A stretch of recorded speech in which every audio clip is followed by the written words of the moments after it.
Test, test.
Good afternoon, everyone, and welcome to the April 11th, 2023 City Council meeting for 5:30.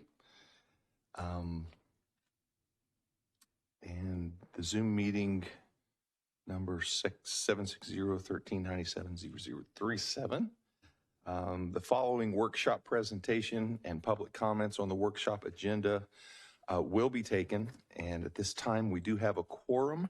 So could I get a roll call, please? Councilmember Mendoza. Here. Councilmember Meyer. Here. Councilmember Orlemans. Here. Councilmember Pearson. Here. Mayor Bryant. Here. At this time, Deborah Gailey, Senior Analyst in Public Works, will start our presentation. Deborah? Thank you. Good evening, Mayor and Council members. I'm Deborah Gailey. I'm the Senior Analyst in the Engineering Division of Public Works. And welcome to our Water, Wastewater, and Solid Waste Rate Study Workshop. Water, wastewater, and solid waste cost of service studies and proposed rates for the 3 utility services for the upcoming 5 years are presented at tonight's workshop. It is customary for utility agencies to review rates every 2 to 5 years to ensure sufficient revenues are collected to operate utility enterprises.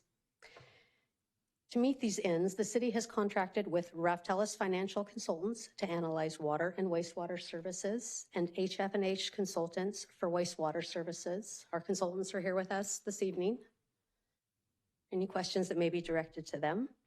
Both consultants have previously provided utility rate setting services for the city and are familiar with the city's utility operations and fiscal policies. Legal guidelines for setting utility rates are based on Proposition 218, which provides that property-related fees such as water, wastewater, and solid waste rates do not exceed the cost of providing service. Requires that the rate charged is proportionate to the cost of service to the customer and does not allow rate revenue to be used for other purposes. To ensure these requirements are met, rate studies evaluate expenses related to the service, the cost to provide the service to various customer types, such as residential and non-residential customers, and compares this cost to revenue from existing rates.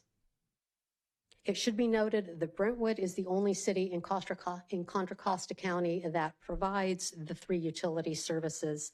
In most cities, services are provided by a combination of the city and independent utility districts. Solid waste services are typically provided by private companies. Thank you. Just background, we'll get into more visuals as we move forward. Are there any questions so far? Okay. Questions, staff? No questions. Okay, thank you. Moving forward. Within the legal requirements outlined by Proposition 218, objectives of the rate study are designed to achieve necessary reserves to sustain operations, to pay for capital costs, to meet debt requirements for any loans, and to maintain adequate reserve per policy. And as you're aware, we strive for a 30% reserve balance.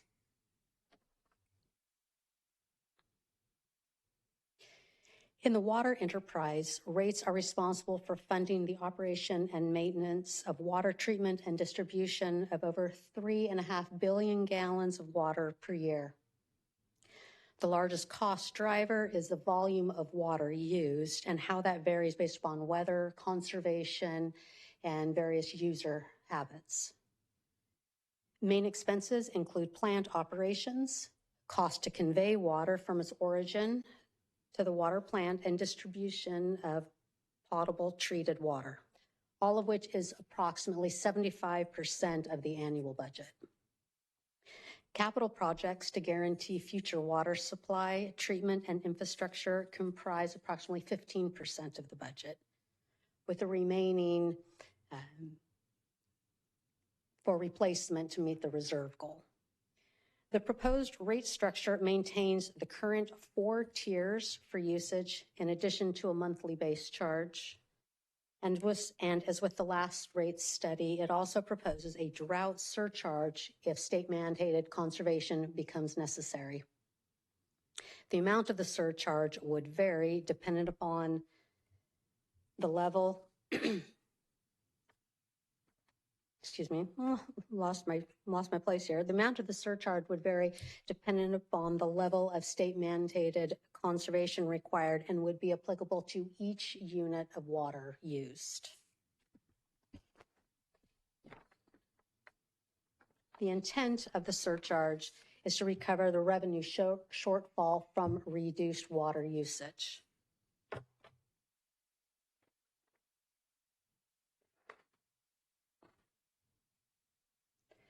The proposed rate structure maintains the current 4 tiers for usage. Oh, we've already went over that. Sorry, lost my place again. The total estimated annual revenue adjustment in the water enterprise is 6.5% to meet expenses and maintain the 30% reserve fund balance. Individual customer impacts will vary based upon water usage habits, with an approximate $3 per month increase for the average residential water customer.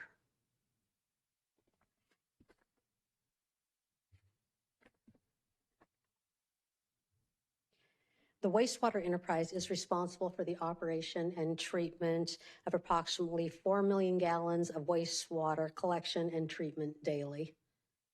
The wastewater treatment plant also produces reclaimed or non-potable water that is available for irrigation use. In wastewater, the largest contributing factors to expenses are daily operations of the treatment plant, which is approximately 75% of the enterprise budget, or 70% of the enterprise budget. Planned laboratory expansion and capital projects to maintain infrastructure comprises an additional 20% of the budget. As part of the rate study process, a review of the replacement fund was performed, and the balance had declined over the course of the current rate study period from $12 million down to $6 million. And the wastewater operation fund has sufficient cash to restore this replacement balance to a more sustainable level. So this expense has been factored in. You can see in the anticipated first year of the study, you can see the replacement fund reflects that cash balance.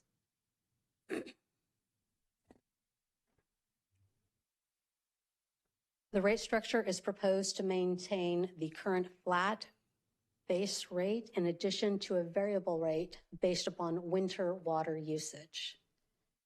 The total estimated annual revenue adjustment is 2% to meet expenses and maintain a 30% reserve balance and adequate funds.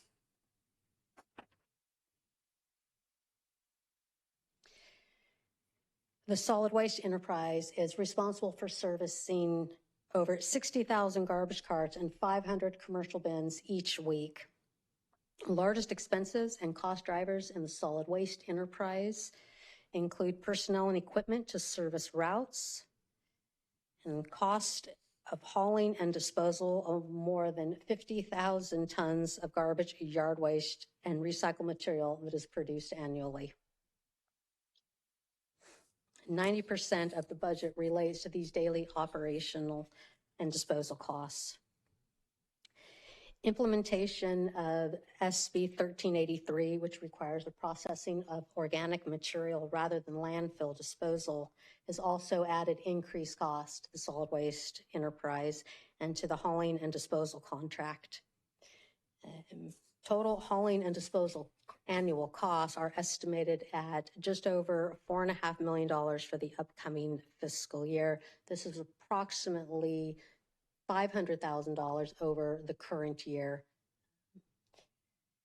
And in addition, we have planned capital projects that include a future organic processing facility.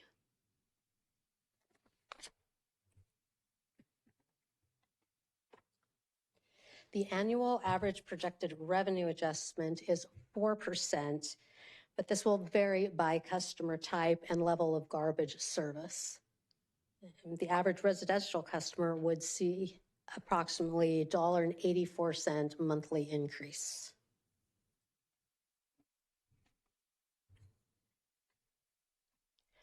Looking at the total cost of the three utilities, Brentwood continues to provide one of the lowest costs of service compared to neighboring communities in the East County. And again, keeping in mind, most cities have utility service as a combination of city and independent utility district service. So this concludes the formal presentation. As a workshop, we invite questions, discussion, and we have staff here from finance and public works operations, as well as our consultants with Raftellus and HF&H consultants here that be available to answer any questions that you may have. Any questions of staff?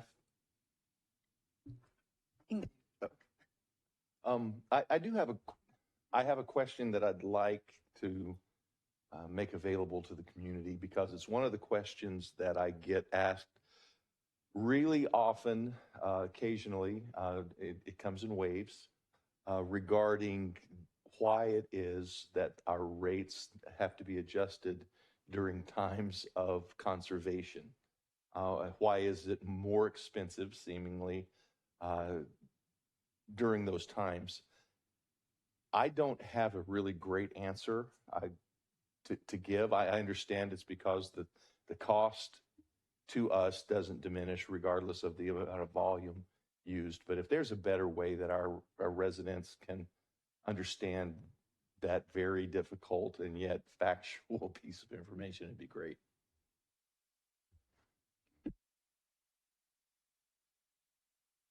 Excuse me. I'm going to let our Raftellus consultant, Sudhir Pardiwala, explain a little bit about how that works. But in general terms, it has to do with fixed costs that do not decline when there is reduced water usage. And so with reduced water usage, you have reduced revenue. And so the drought surcharge is intended to recover that revenue loss during times of reduced water usage. We'll have a more technical response here. Good afternoon, Mr. Mayor, members of the council.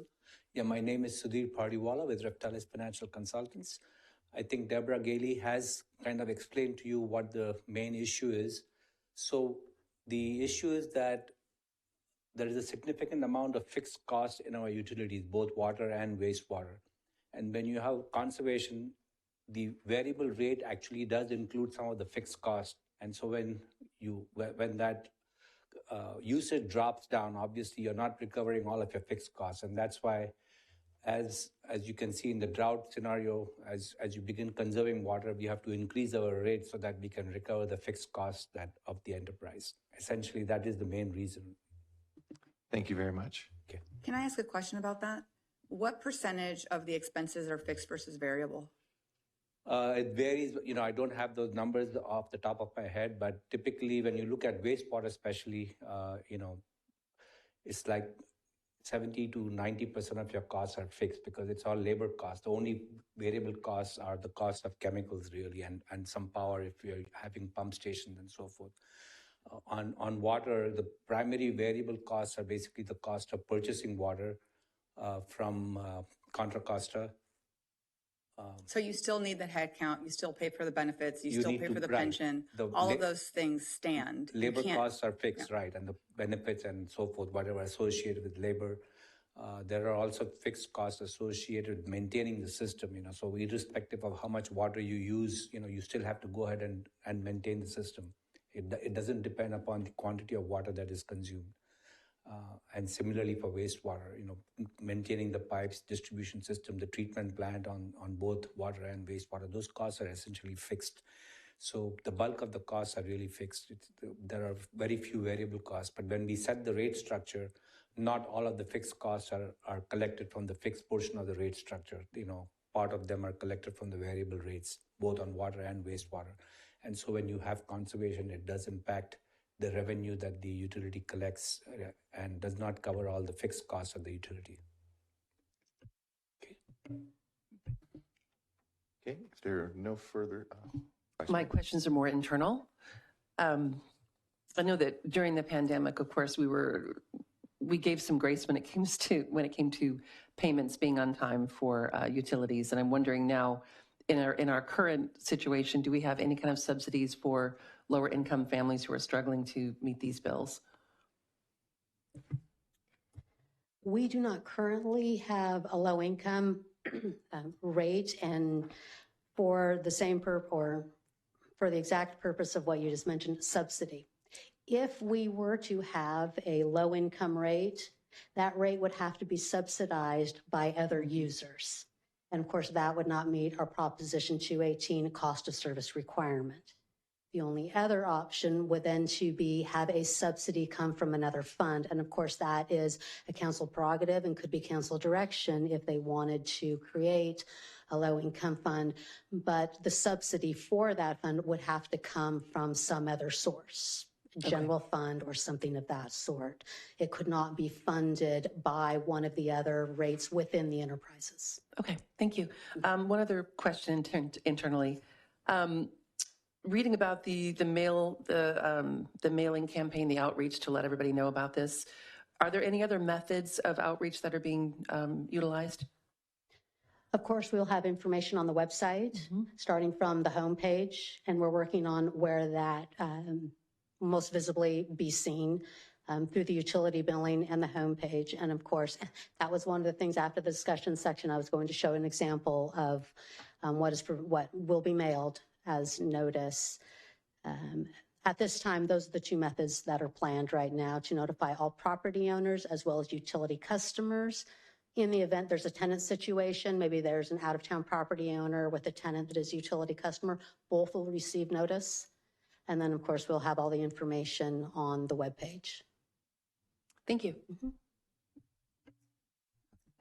Just a couple questions. The 30% reserve, if we look at our comp cities, do they all have a 30% reserve for their utilities? Like the ones that have it in-house. I know a lot of them don't do it, but do they all have that same standard of 30%? I will defer that question to finance. I don't know if Carrie would be the best one. Might be familiar with other cities' policies. Good evening. So actually, I think our consultant may have better information on that, being that they do so many of these studies. They could probably speak to the reserves. I mean, just in general, we have a 30% general fund reserve policy, which is a best practice that is fairly standard. But in terms of specific to enterprises, I would ask for the consultant. Good evening again. Yeah, generally speaking, when we do reserves for cities and districts for that matter, we have three reserves actually. We have an operations reserve, and depending upon the frequency of billing, that can vary. So if you have bi-monthly billing, for example, we would have a higher level of reserve than when you're doing monthly billing. For monthly billing, typically just the operation reserve would be in the range of 20 to 25%. And that is used as working capital so that, if you difference between cash flows and expenses, so to speak, to make up for that and any contingencies that might occur during the year to change the expenses. The second reserve that we do have with the city, you do not specifically have, is a capital reserve. And a capital reserve is supposed to cover the average cost of capital during the course of the year. So we typically do like a 5-year, average and set aside 100% of the capital cost as an additional reserve so that the city can go ahead and issue contracts for contractors to carry out the capital improvements. And finally, in many agencies are now having a rate stabilization reserve, which typically runs around 10% of the rate revenues, depending on how much of the rate revenue is, especially the source of water and so forth, are considered in that. So it could be just the variable part of the revenue, or the total revenue. It can vary from 10 to 15%. So actually, I believe that your reserves don't really go that high compared to what we set up for other customers, other agencies. So wait, ours is higher than other agencies? No, it's not as it's high. not as high. And Prop 218 allows us to have that reserve, right? Yes, it is standard practice to have reserves to make sure that you meet these contingencies. You know, there is a rationale associated with the level of the reserve that we recommend to utilities. Okay, Yeah. thank you. The drought surcharge, and I understand that we know if there's a 10%, they have to cut by 10 or 20. Is there any way, so like now we're going to probably go to zero, right? Didn't they just say we don't have to do anything? So then that becomes zero? Wasn't the state voting on that today? Didn't I hear?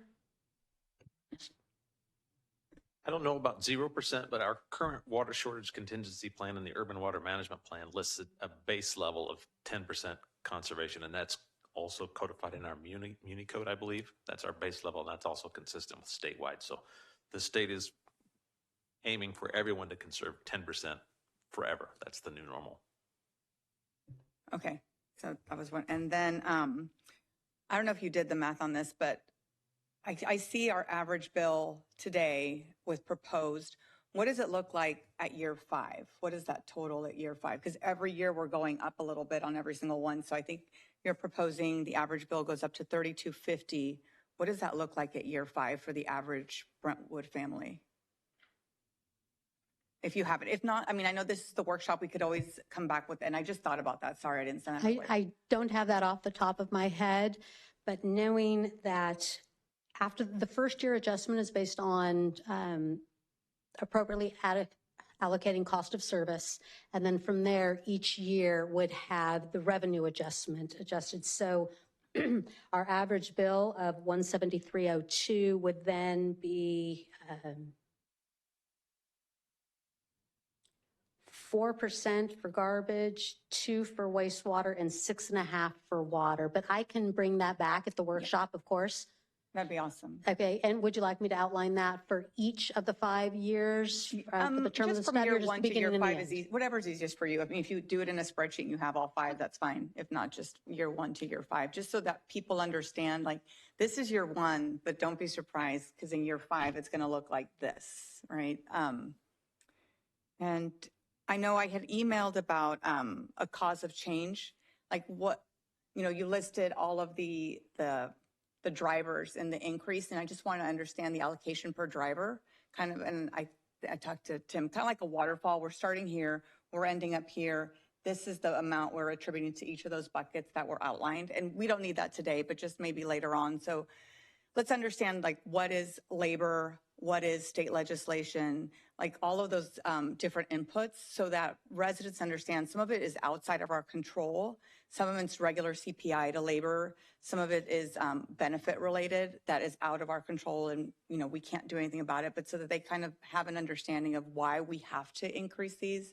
Because I think sometimes they get their bills, like the mayor was saying, and they're like, well, why are we increasing them? And to give them full disclosure, it's not like we want to increase your bill, but these are the drivers behind it.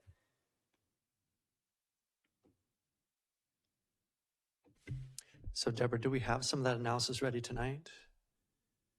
I know we were working on it with finance. Is that prepared for tonight? Well, I have summarized the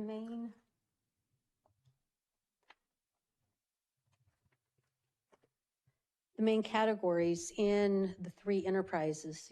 For example, and let me find my notes with percentage, because I believe you were looking at what some of those costs actually were in the enterprise as well.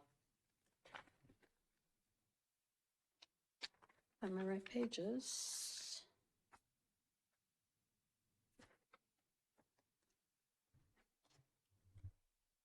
Okay, starting with wastewater, of course, the largest category in cost drivers are water usage, and that's deals with water conveyance, treatment, and distribution of the potable water. And that is 75% of approximately 75% of the full budget.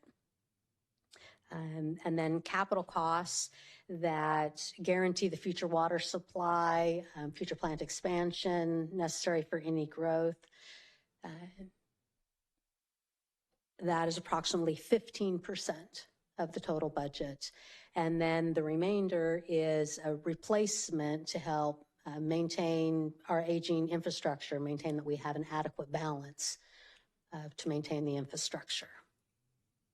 And I don't need that tonight. It's just a spreadsheet later on, just to understand, and, you know, for me, because we have to vote on it next time. So just so that I understand, and again, we do get questions about, everyone complains about how much water is all the time. So just water and garbage. And I know garbage, some of it's state legislation with, you know, all that new stuff happening. So it's also good for them to understand that, but it doesn't have to be tonight, later on. What do we have to do because the state is making us do it, right? All these mandates. Yes, there are some that are required outside of our control. The things that are within our control, we try to be efficient, we try to maintain those costs, and that's why we stay one of the lowest in the East County, one of the lowest utility providers in the East County, and that's why we try to compare with other East County cities and agencies to see where we balance. And my last question doesn't have to do with anything with us, but how does Discovery Bay keep their water so low? Like, what are they doing? I can answer that for you. Discovery Bay's water system is composed entirely of groundwater wells, and that's the least expensive option. That is what we base our tier 1 rates on, is the consumption of groundwater first being the least expensive water. If they were to get a surface water treatment plant, their costs would soar astronomically. If you look at their $50 to $100 less than everybody else just for the water costs alone. So that's the reason why. Okay, thank you very much. Thanks for all your work. If there are no further clarifying questions of staff, we'll open public comments. Margaret. If you're in person, please file a speaker card on the form provided at the back of the chambers. If you're participating via Zoom, please raise your hand. Remarks are limited to 3 minutes per person, and your microphone will be muted after the timer has expired. And no public comments were received on this item prior to the meeting. And I have no speaker cards and no, oh, I do have one hand raised. I'll call on Carolina Villaseca. Carolina, go ahead. Hi, if we wanted to make some calls for, what am I thinking? For things that the state has asked us to do with water that are unfunded mandates, could you please go over what bills those were so that we could make the appropriate calls to our assembly people, Tim Grayson and Lori Wilson, and our state senator, while he's still there, Steve Glazer? Thank you.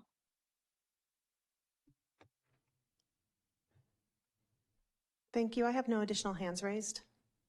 At this time, we will close public comments, move into council discussion. I do think that's a really good idea.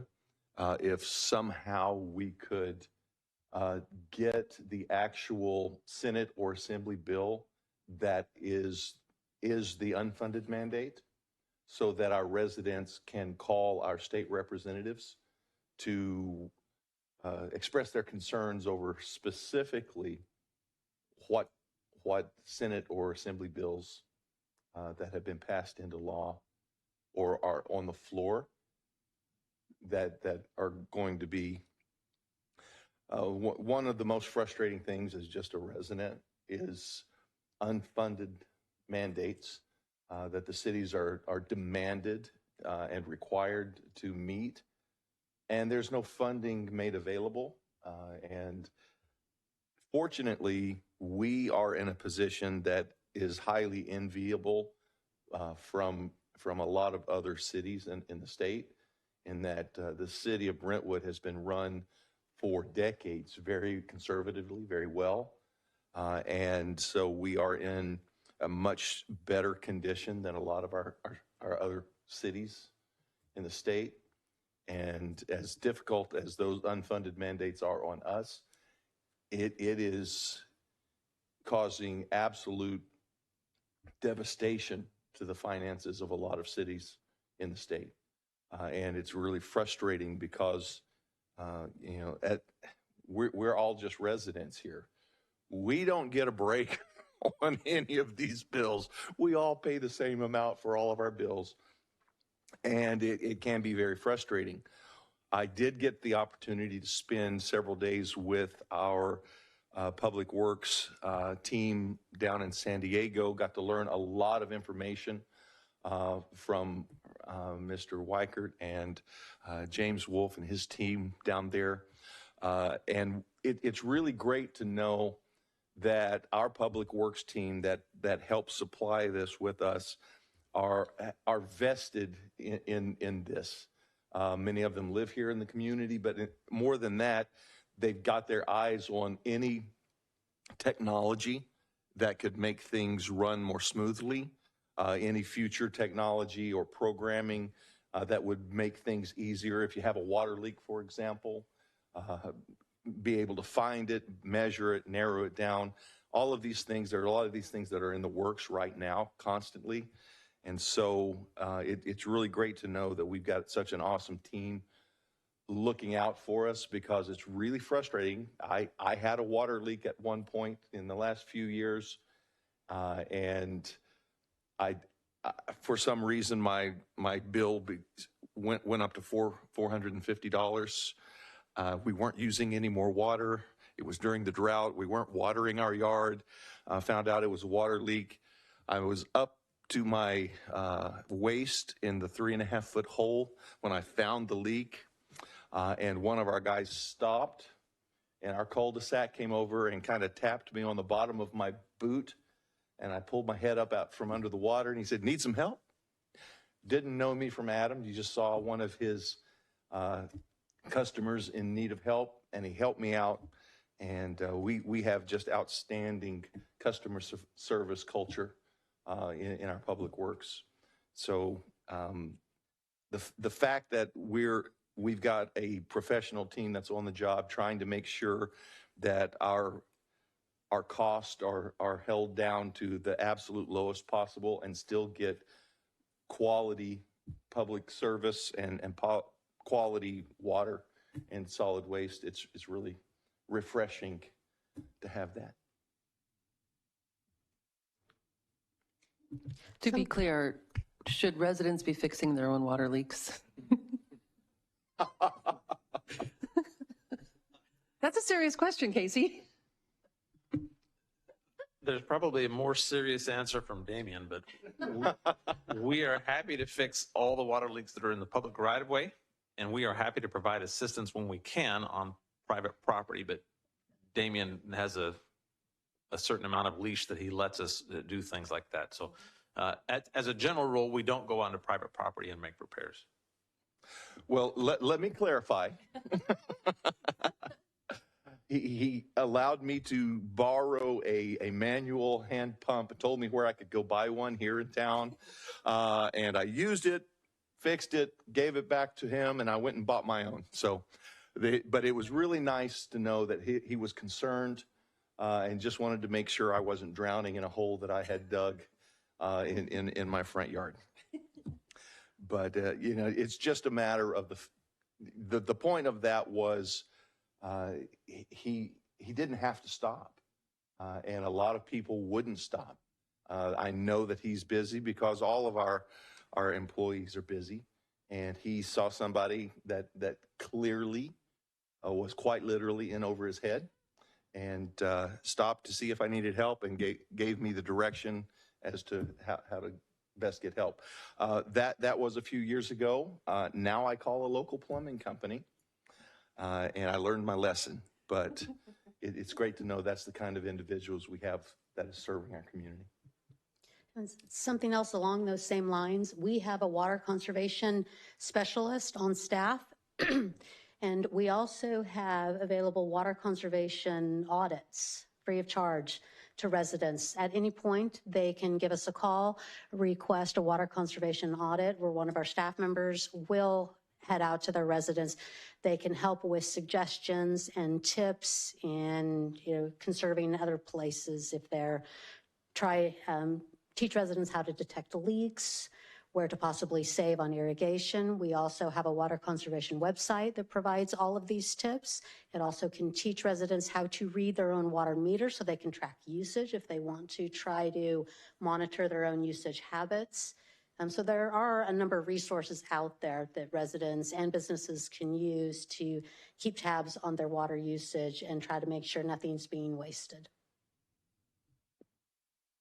Thank you very much. Is there any further? Yes. If I could just seek some clarification from our consultant team, we don't have any costs from pending bills worked into our current rate study. Is that correct?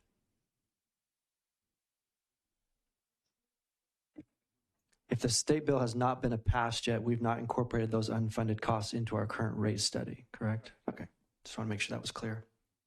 And then, Mayor, if I could, if Casey or any of your staff, James, Phil, or John, want to make any additional comments about their utilities that they know best about, please come on up and share any more information that might be helpful to the residents or the council as they make these decisions. So, floor is yours. While they ponder that, let me just add real quick. Thank you for your support and the continuing recognition that we do need to raise rates. One of the reasons other cities struggle with funding things is because they don't consistently keep up with the cost increases. So it's really a big deal, and this is what allows us to keep the system in as good of condition as it is, and what allows us to keep the rates lower, because we avoid some of those giant costs from deferred maintenance and things that we don't fix on time. So thank you for that. And again, just a few weeks ago, a neighboring mayor called me and asked me when we were going to declare a state of emergency for the city of Brentwood. And I told him very happily, we're not. He asked me why, and I said, because we don't have one. Our departments are on the job making sure that, just like Casey mentioned, we don't defer things until they're disasters.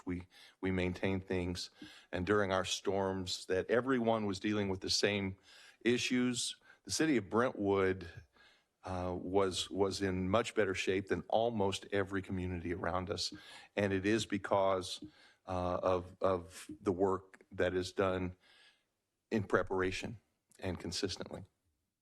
So thank you. Is there any further conversation regarding this? If not, I just want to mention if we have no further questions or clarification or discussion, just want to mention what our next steps would be as required by Prop 218. A public hearing is required to actually adopt rate studies and set rates. And 45 days in advance of that is when the notice is required of our residents and customers. So these proposed rates will be included in a notice to, as I mentioned, to all of our property owners and utility customers. And it outlines the proposed rates and also outlines how protests may be made against the proposed rates. And that is again outlined by Prop 218. All of this information will be on the website. As well as all of the full rate schedules for that are being proposed. And also there is commonly asked questions and answers within this notice, and I will be updating a little bit of that based off tonight. Like, for example, maybe a little bit more detail about the purpose of the drought surcharge. I will put in there as well. And then that will be mailed to our residents within the next couple of weeks. And the public hearing would be scheduled for June 13th. And at that time, the full rate studies will be proposed for adoption with the rate schedules. okay. Mr. Mayor, I'd like to make a motion. Yes. If I may, real quick, Deborah, you were going to show what that notice looks like, just a template so the council is aware of what you're recommending us to go out for vote, if that's okay. So let's go ahead and show what that would look like, just so they have an example of that. Thanks.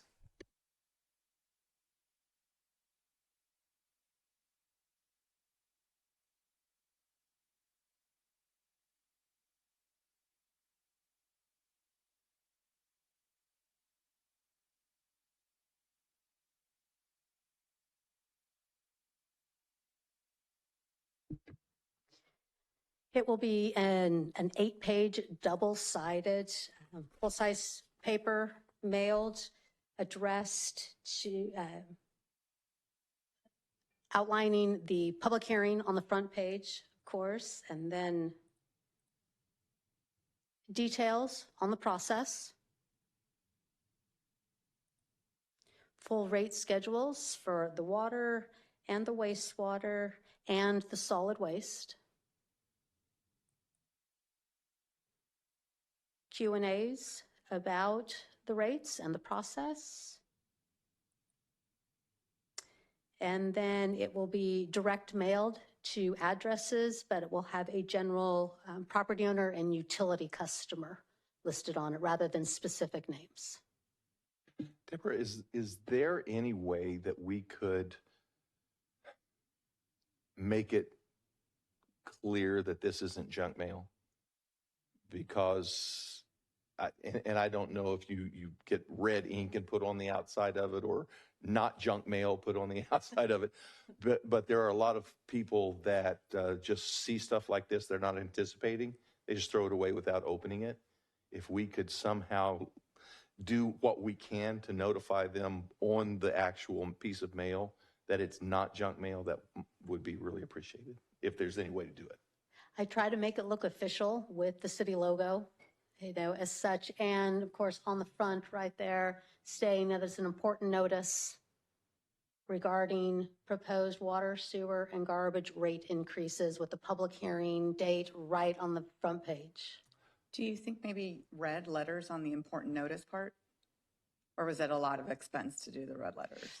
Actually, it will be printed in color, so that would not impact the cost at all, but I can change that to red. Notice, yeah. Just a thought, Mayor. Well, yeah, just anything because I have been guilty in the past, not necessarily with this, but important things that years ago before I was married and got scolded by my wife not to do that. I'd look at it, oh, not expecting this, must be junk, throw it away, and start getting phone calls that I wasn't expecting. But so that would be helpful if we can prevent that. Thank you so much. So we do have a motion on the floor, or yes. Do I have a motion? Yes. I'd like to make a motion to direct staff to proceed mailing out the proposed rate increase notice and scheduling the public hearing for June 13th, 2023. I have a first. A second. And a second. All in favor, aye. Aye. Opposed? It's unanimous. Thank you very much. At this time, do I have a motion for adjournment? I'll make a motion to adjourn. Second. First and a second. All in favor, aye. Aye. We are adjourned. Thank you. And thank you, staff, all of you, for being here tonight.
Good evening, everyone, and welcome to the April 11th, 2023 City Council and Successor Agency meeting at 7 p.m.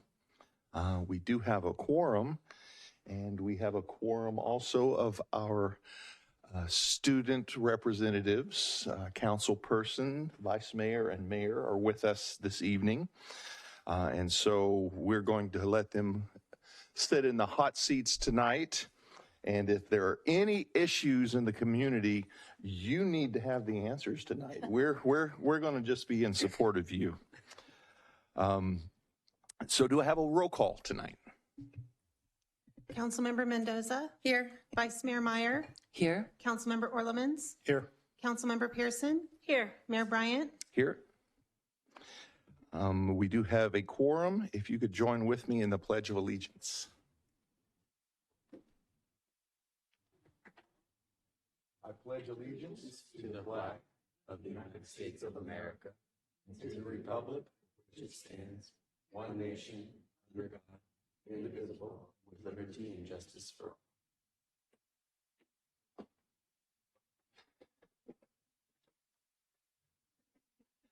Okay, before I open public comments, I would like for our student council members, if they could, to introduce themselves, if you would be so kind. We'll start off with council member. My name is Jack Wooten. My name is Cooper Seamers. My name is Antonia George. We are in good hands. We've got to spend some time with them today, and our future is secure. At this time, we will open public comments. Margaret? We'll take public comment in the council chambers, followed by Zoom public comment. If you're in person, please file a speaker card with the city clerk. If you're participating via Zoom, please raise your hand to speak under public comment. At this time, the public is permitted to address the city council on items that are not on the agenda. Items listed under presentation, informational reports are on the consent calendar. Requests for future agenda items, new request, or closed session. Please save your comments for any other items that are on the agenda for that part of the meeting. Remarks are limited to 3 minutes per person. Your microphone will be muted after the timer has expired. I received no written public comments submitted prior to the meeting. And while we encourage your comments, state law prevents the city council from discussing items that are not on their meeting agenda, and if appropriate, staff will follow up on them with you directly. I do have speaker cards in person. The first speaker will be Clifton Fagerquist.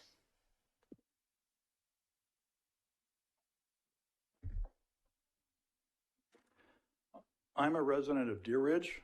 My home backs up to the closed golf course. It has come to my attention that the closed golf clubhouse and surrounding land on Foothill Drive has been sold to a local businessman with the intention of it being converted to a restaurant. If this is true, I'm adamantly opposed to such a development. Deer Ridge does not want or need a restaurant in a residential area. The golf course land was zoned for the specific purpose of a golf course and not for any other purpose. When I purchased my home in Deer Ridge, it was with the understanding that my home would back up to a golf course, not a restaurant or a commercial or other commercial activity. Cray Elementary School and a recreational park are only a few blocks from the clubhouse. We have many children who walk to and from Cray and the recreational park along Foothill Drive. No doubt if a restaurant is allowed to open in Deer Ridge, it will apply for and receive a license to serve alcohol.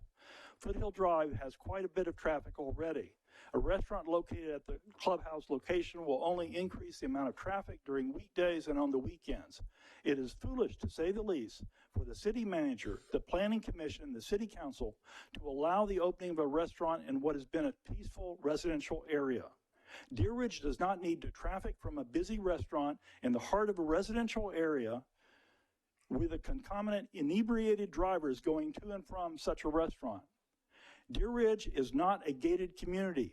Such a restaurant will be open to the public and will create traffic and safety and traffic issues, endangering our school-age children as well as our senior citizens and other Deer Ridge residents. With the Deer Ridge Golf Course now closed, the land should revert to its original zone designation as open space. This open space designation is not for the purpose of a restaurant or agriculture or any other commercial purpose. I have noticed that certain city officials have played semantic word games in trying to get the Deer Ridge Golf Course land rezoned or repurposed or changed in the uses so that it can be developed for a commercial enterprise. This is semantic trickery that is meant to deceive the residents of Deer Ridge.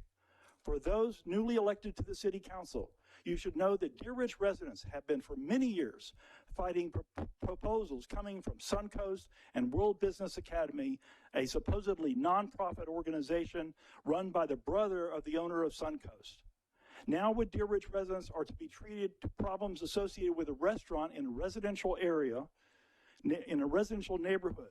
When will the city understand that Deer Ridge residents will not tolerate this behind closed doors deal making that will affect our quality of life? Thank you. Thank you. The next speaker is Johnny Rodriguez, followed by Ian Cohen.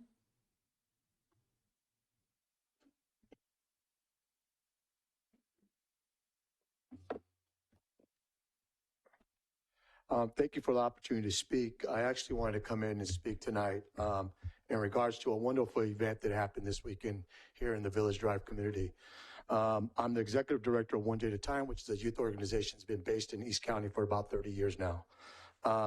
We have the great opportunity of having our second annual Easter egg event in Village Drive, and we want to thank Councilmember Pearson, also Councilmember Orleans, and also the city manager and the chief of police for attending. And we also want to thank for the city police department for being involved at the level that they were. When you talk about community, God, it couldn't get no better than that. A lot of local residents, people that grew up in that neighborhood, I mean, parents of kids, there's like 3 or 4 generations of Brentwood that was in that event. So once again, I want to thank all you. I also want to thank the youth and the family of One Day at a Time. We had a lot of young kids. If you were out there, you were able to see a lot of students wearing t-shirts that said One Day at a Time. So we also want to recognize them. I also want to put on my other hat though, as a community member here in Brentwood, all my life, and has grown up in the District 2 and grew up in Village Drive. I just want to say that, one, we support Councilmember Pearson, the residents of that community in District 2, the community in District 2, my family, friends in the community. That's why we elected Councilmember Pearson to be in this position. So we just want you to know, Councilmember Pearson, that you're doing a wonderful job. Keep asking questions, and please keep on representing that portion of our community. We really, really respect that and appreciate that. Thank you. Thank you. The next speaker is Ian Cohen, followed by Denise Duran. All right. Good evening, Council. So I'm going to speak about an other event that happened this weekend. I don't know if I can compete with Johnny's, but the Youth Commission hosted our hopefully first annual multicultural fair right here in City Park on Saturday. I just want to quickly thank Assistant City Manager Darren for attending, as well as Council Members Pearson, Vice Mayor Meyer, and both Council Members Pearson and Ormans. Thank you all for attending. So our event was very successful. I also want to thank Director of Parks and Rec staff, especially all of your staff in the community center. They were a huge help. So I just wanted to tell Council real quick what happened. We had a huge crowd come out, and it was amazing. All the council members could talk about it. So we had a bunch of dances and a fashion fair, and we had the press be out there. So I hope next year the Youth Commission can continue this event, and we get funding from council to continue this event. And also, I just wanted to give a quick Youth Commission update. So we picked Bone Doggies as our youth-friendly business for the month of April, almost in March. And then also in our summer activity guide, we have on June 23rd from 6:30 to 9 is our middle school pool party. So if anyone here in this room or online listening have any middle school age kids up to 9th grade, please sign them up for this pool party. This money helps our scholarship fund, which we will be announcing our scholarship recipients very soon, which I want to thank Pell Board for also pitching in a little bit to our scholarship fund this year. So I hope to have news about that next council meeting or later. And then also on April 20th at 5 p.m., our Youth Commission application closes. We have a bunch of seats open. So hopefully we can get some good commissioners out there. So anyone listening, there's still time to apply, and the link can be found on the city website. Thank you. Thank you. Thank you. The next speaker is Denise Duran, but before I do that, I just wanted to note that I believe that the Zoom room may have been muted, and so people that are remote may not have heard. We are under public comment right now, so after we're done in the chambers, we will call on those in Zoom if they raise their hand and want to speak. Denise, go ahead. Thank you. Good evening. Good to see everybody, and so excited to see our future leaders. What an exciting snapshot into our future. So thank you.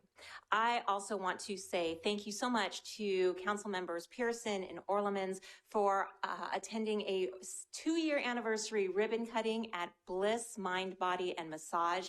It made such an impact on this community to have that representation and the glow that was happening among the community, to see the ability to meet and talk and have voices be heard was just a really amazing experience. It was actually quite blissful, is what I'll say about that.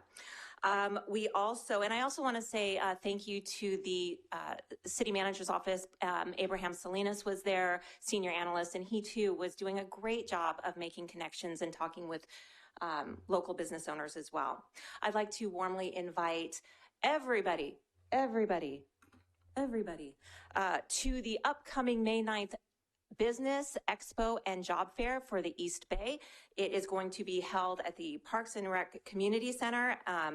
It is free to the public, and we're going to have some amazing vendors. And if you are looking to grow your business and build visibility for your company, for your employees, then I highly encourage you to come and get involved. We have a few spaces left. And I also want to say, I want to invite everybody back to our new old home that is going to be upstairs in the Parks and Rec, in the community center, excuse me. And a huge thank you to the Parks and Rec community and the team there for helping us with a smooth transition. So come upstairs, see us, say hello to the Brentwood Chamber, because we are here to, as you know, build business and build community. Thank you. Thank you. The next speaker is Danny Dorman, followed by Olga Vidralis.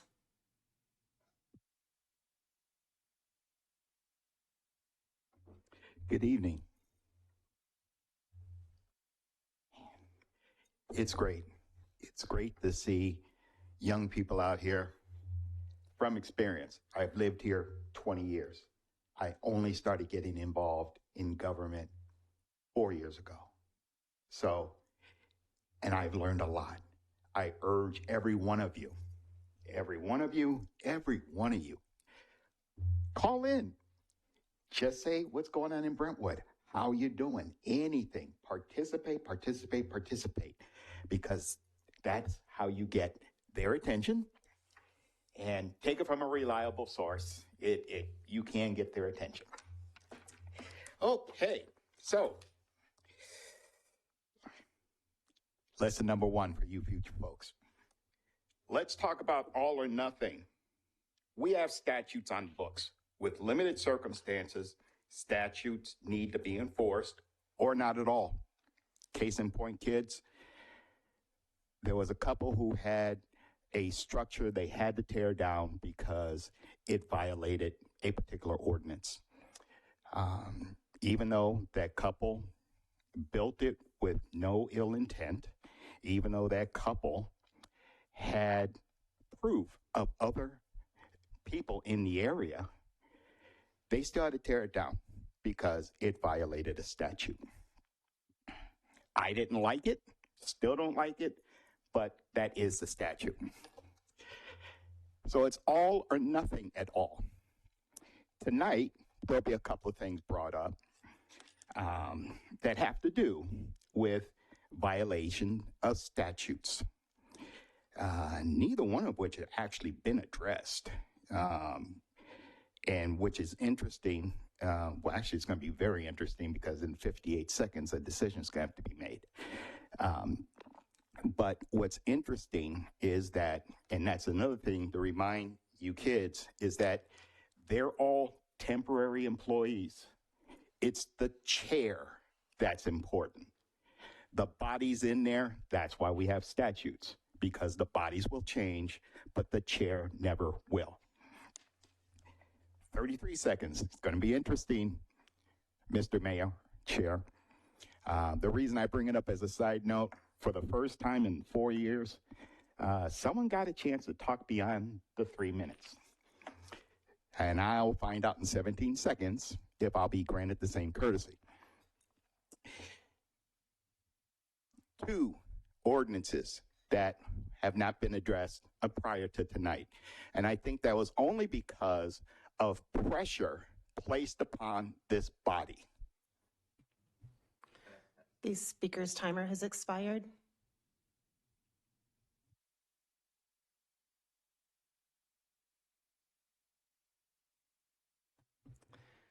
The next speaker is Olga Vidrialis.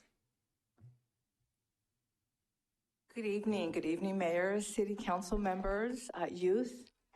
I am just elated to hear mostly the positivity in this room tonight. It's quite refreshing, so thank you, everyone, for that. I would like to take this opportunity to thank Councilmember Tony Orlemans. I'll tell you why. You have been attending several mixers for Chamber of Commerce, and I can't tell you what that does to uplift the room, to excite the business members of this community. Your presence and your positivity at those mixers is very well received. You're very highly thought of, so I appreciate the time you take out to acknowledge what we do at the Chamber. At the same time, Councilmember Pearson, I do appreciate very much that you attend also these events. You went to the last ribbon cutting, which was wonderful. I mean, I feel like I have my pulse on the community, and I feel like you're very well receptive, you're very well appreciated, and we appreciate your tenacity, your character on this City Council. So thank you for that. Just continuing on with the positivity, Tim Ogden, our city manager, thank you for continuing the legacy. I've been in Brentwood since 2003. I love this city. I sell this city. It's easy to sell because people, as we all know, are divine come to Brentwood. And that's in large part to the way the city is run, our mayor, our previous mayors, you, Mr. Ogden, our previous city managers. We have a beautiful city. It's a combination of character, country meets city. I think we need to understand there needs to be always responsible growth. The Gen Xers and the millennials are looking for the amenities. So they're looking for the Costco, the Panda Feast, the Starbucks in connection with the old town feel that we have at City Park. So thank you for the awesome job that you do. And thank you, City Council members. Thank you. Thank you. I have 2 speakers in Zoom with their hands raised. I'll call on Carolina Villaseca. Carolina, go ahead.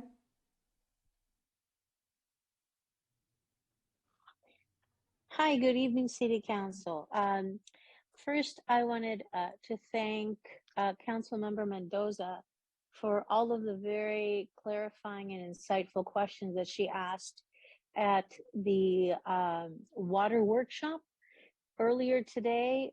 Those questions were really important for residents to hear because they're questions that we ask and sometimes we don't get an answer.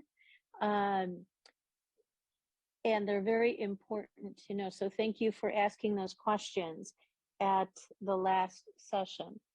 Second, I'd like to congratulate the Youth Council on a fantastic event this weekend. I was there and I got to talk to the students, and that was wonderful. And I recognized some friends at the booths, which was awesome.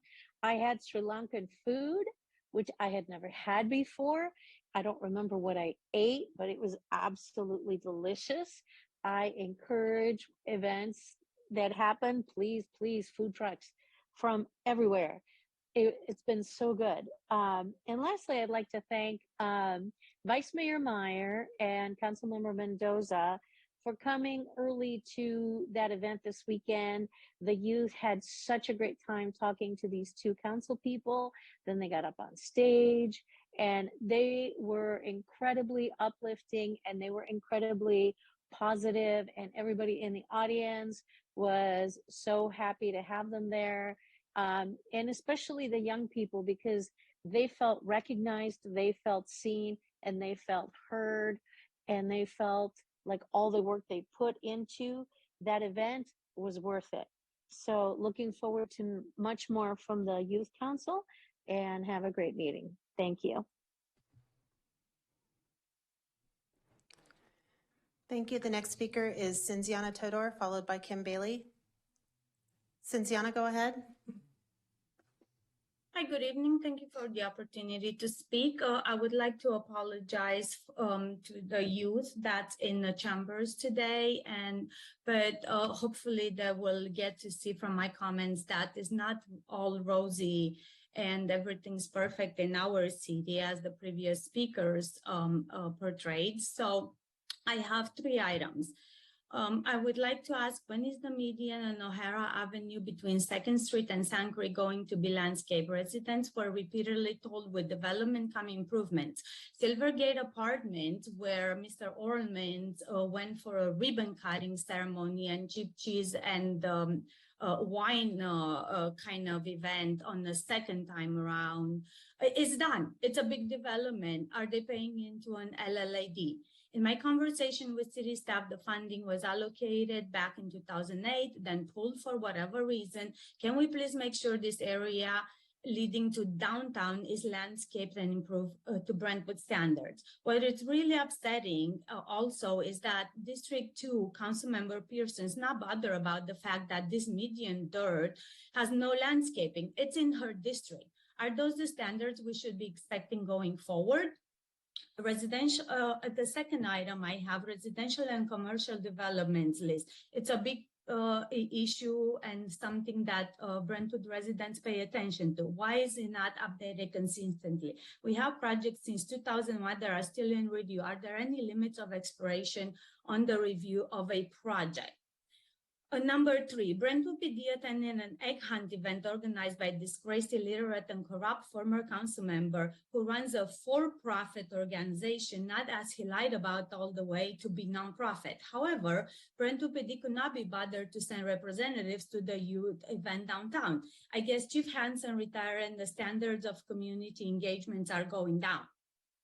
How about a timeline for homeless town hall for 2023? Nobody heard anything about it. However, there's a lot of concern in the community about the homeless problem.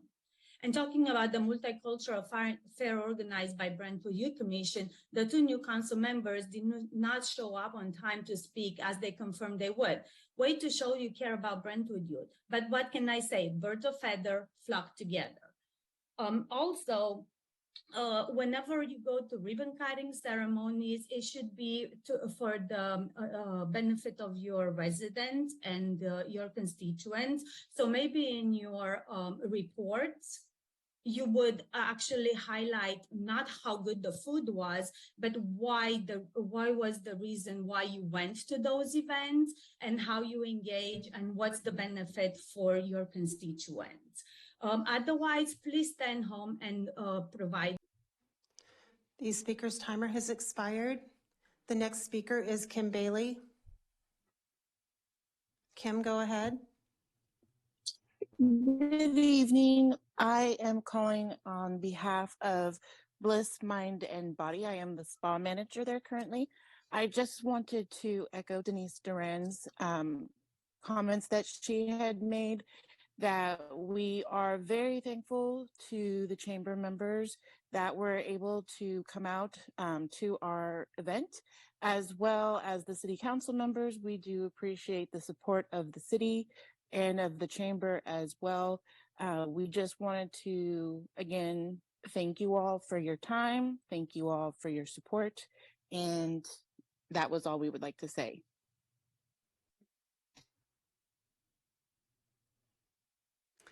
I have no additional hands raised. Thank you. At this time, we will close public comments and we will move into item A, presentations. And tonight, we get to do a presentation that is very, very exciting.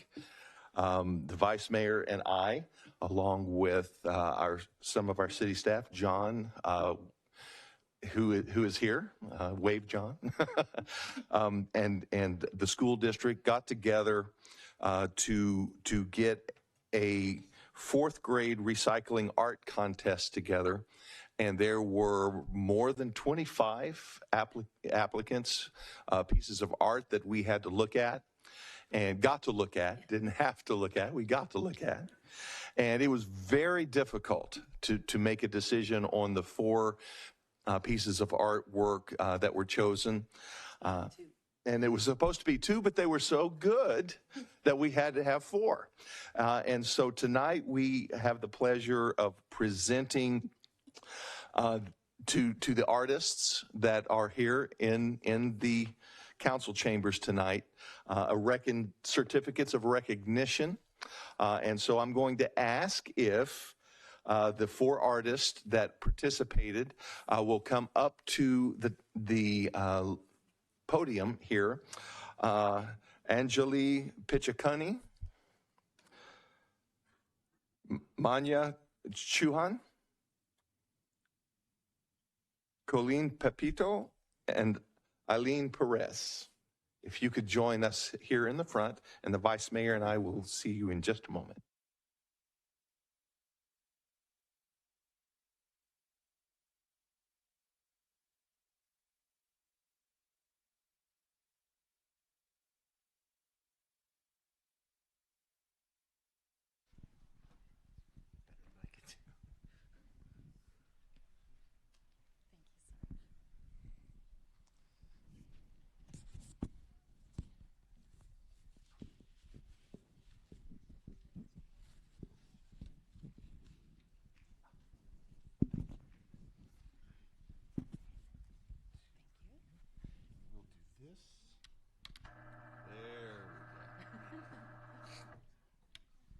Living in the future is kind of cool, huh?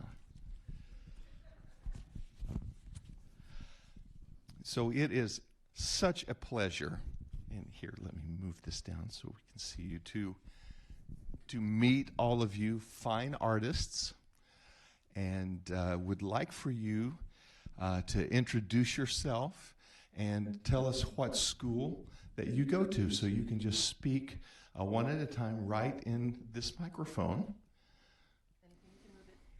Sure. To get nice and close. So what is your name?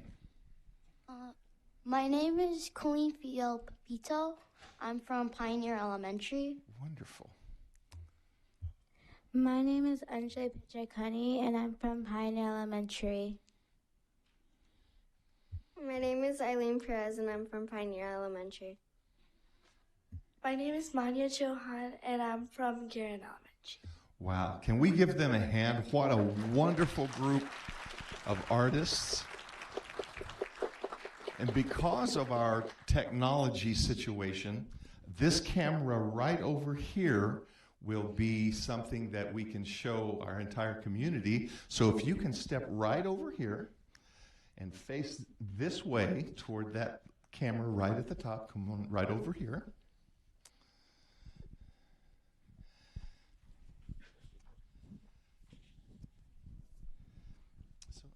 Eileen and Colleen.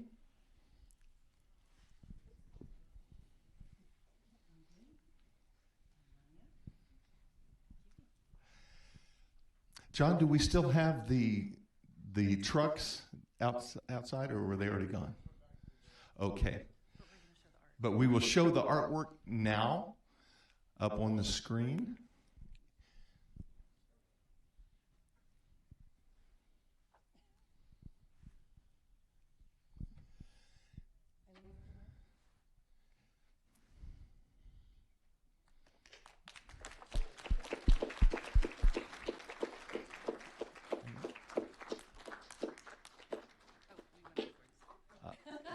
There we go.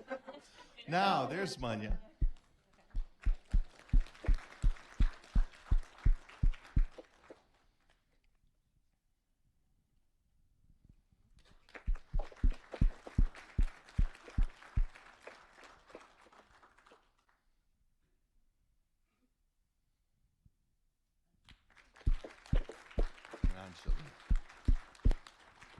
That's wonderful. If the families would like to come get a picture with their young artists, you're certainly welcome to come up here.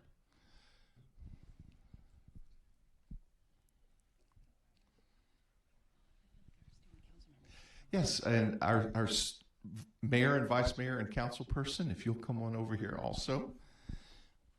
That way we can just stand right over here. Yeah, if we could, yes, if our artists can step forward so that we can have someone be, there we go, that we can fit in, and I'll go over here, we can book in the.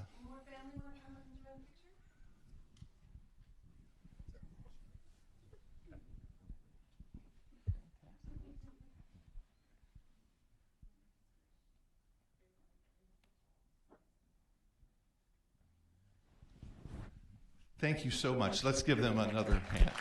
Now you will be able to see this artwork driving around town on our solid waste vehicles and our recycling vehicles. And now you will know who the fine artists are that we have in our community. Thank you.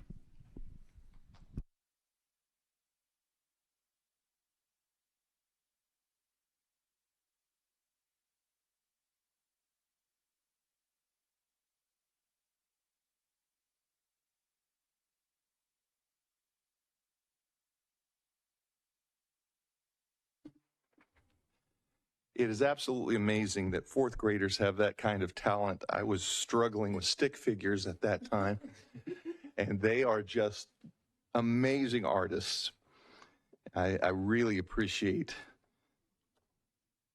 the multi-talented group that we have coming up in the future.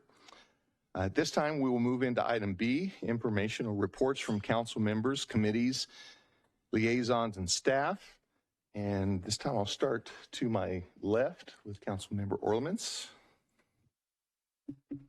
Thank you, and thank you everybody for being here tonight. It's really wonderful to see the chambers full, and it's a great sight. I got the opportunity at the beginning or right after the last council meeting, myself, Councilmember Pearson, and a council member from Oakley, Shaw, and we all went to Sacramento, and we got to shadow Senator Glazer for the day, and it was amazing. It's kind of like one of those things, you don't want to know what they put in the sausage. Watching those guys work is incredible. I attended the PAL board meeting, and the majority of the discussion was around a golf tournament that's scheduled for April 24th to raise money for PAL, the Police Activities League. I attended the PAL event, the bowling at the Bolero, the chamber ribbon cutting at Bliss Mind and Body, the Village Drive Easter egg hunt sponsored by ODAP, the multicultural fair put on by our youth commission, and then this morning the youth in government lunch, and got to show some of these wonderful people around City Hall and try and answer some questions about what city council members do. Thank you. Yes, Council Member Mendoza. Since the last time we've met, I attended 2 Cali meetings. That's a meeting for elected officials to talk about state legislation. I attended a Los Tigres del Norte fundraiser for East County field workers. I attended a call with Senator Glazer around housing for field workers.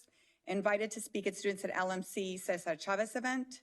Attended the City Leaders Summit preview on advocacy priorities. We'll be advocating in Sacramento this week. Wednesday night, our Neighborhood Voices call. Attended the Youth Commission Multicultural Fair. Y'all did, I think Ian's here, an amazing job. I mean, the outfits, the dancing, it was great. Thank you so much for that. And today we had our morning with the Youth in Government welcome. Councilmember Pearson. All right, so like Council Member Orleman stated, we had the divine opportunity to shadow Senator Glazer, and it was eye-opening and informative. We went to the Finance and Education Committee meetings, and it was just so awesome to see law in motion.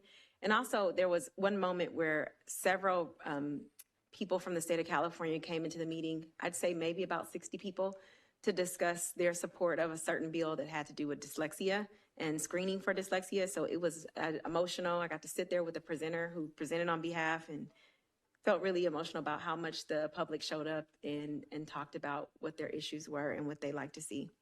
And then after that, I attended, I was invited to the event that the Tri-Delta Sarirami Navi, I can't pronounce this completely wrong, Indian cultural event at Cray Elementary. Unfortunately, my plane got stuck in Atlanta due to engine failure. But I'm so happy to find out the press did an amazing article on the front of the press. If you take a look at it, it is just amazing. I think they had about 400 or 500 people come to show up. I attended the ribbon cutting at Bliss that was put on by the Chamber. I'm so appreciative of the Chamber's support of our businesses and just the sentiment. It was just so nice to see so many Brentwood residents showing up to support a business that does a lot of health and wellness in the community. After